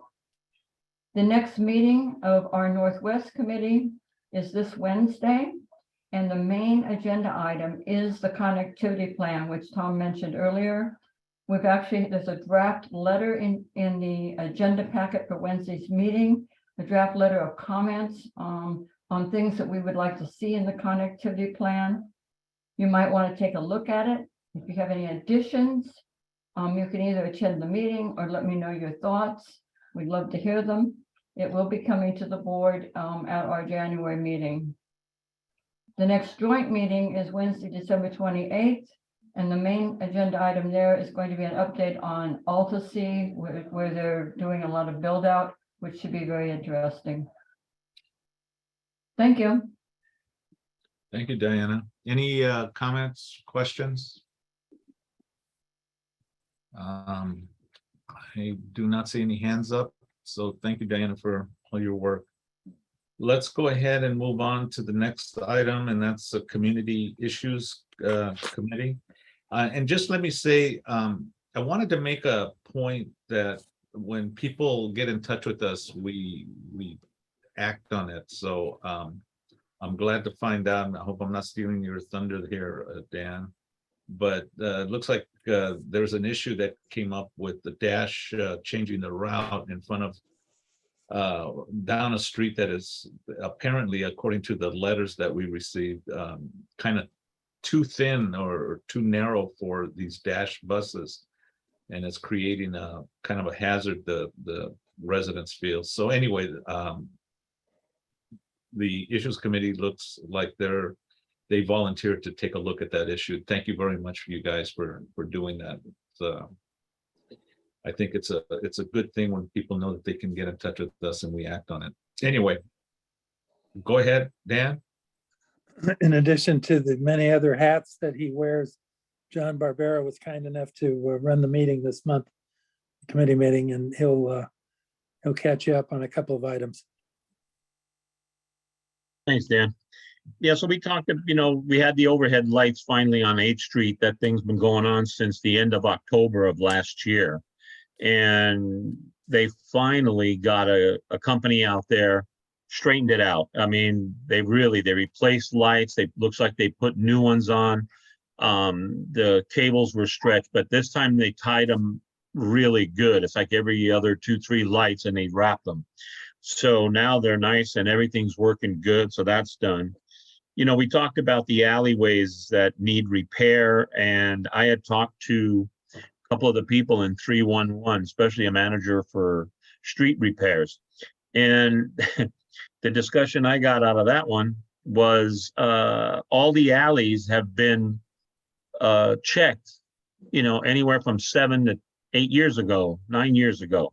And they all have numbers. So when their number comes up, that's when they go and fix the alley, whether they fill the holes or they're so bad, or they'll go on and repave it, re-level it out and everything. So a lot of these it's just done by years and years and years. They might have looked at it in 2015 and they're finally fixing it now. I'll give you a good example. On Myler, there's a stop sign right there on Myler and Gatun. It's coming down the hill from Parkway, from Channel Street. As you come down, when you get and hit Gatun, there's a stop sign there before you get to Capitol. The guy told me, he said, yeah, they assessed it like 7-8 years ago, and they just now put the stop sign in about 4 or 5 weeks ago. So don't expect things to be in a hurry in this. You learn a lot from these people.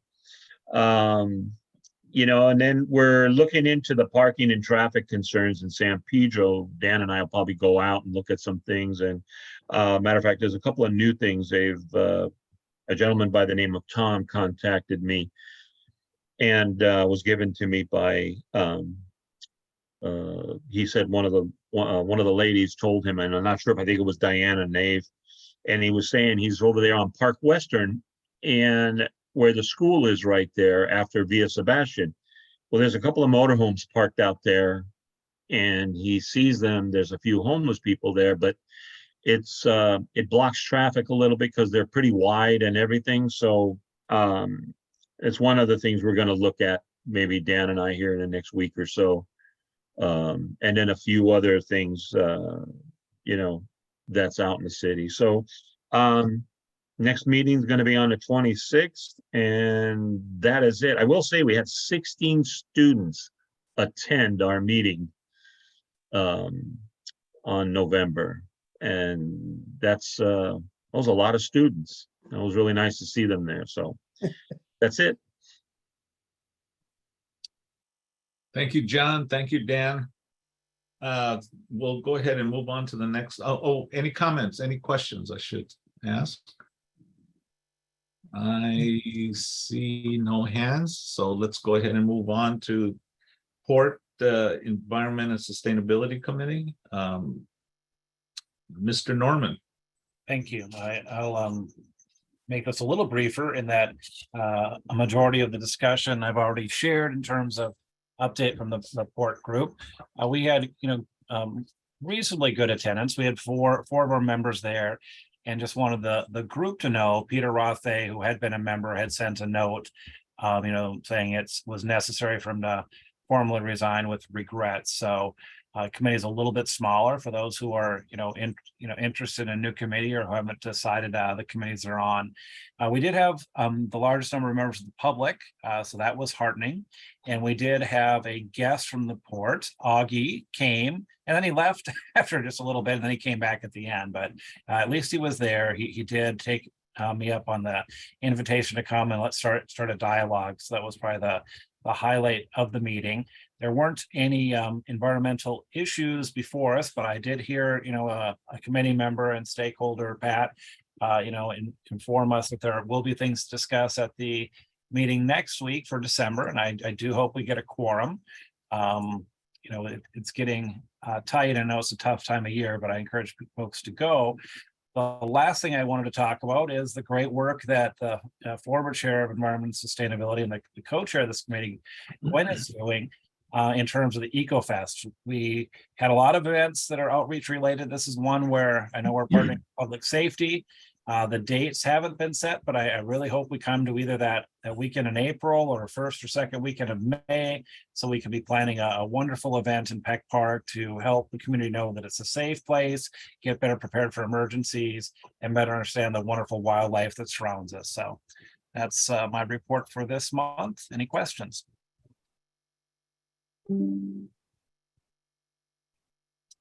Okay, I don't see any hands popping up. Thank you very much, Thomas.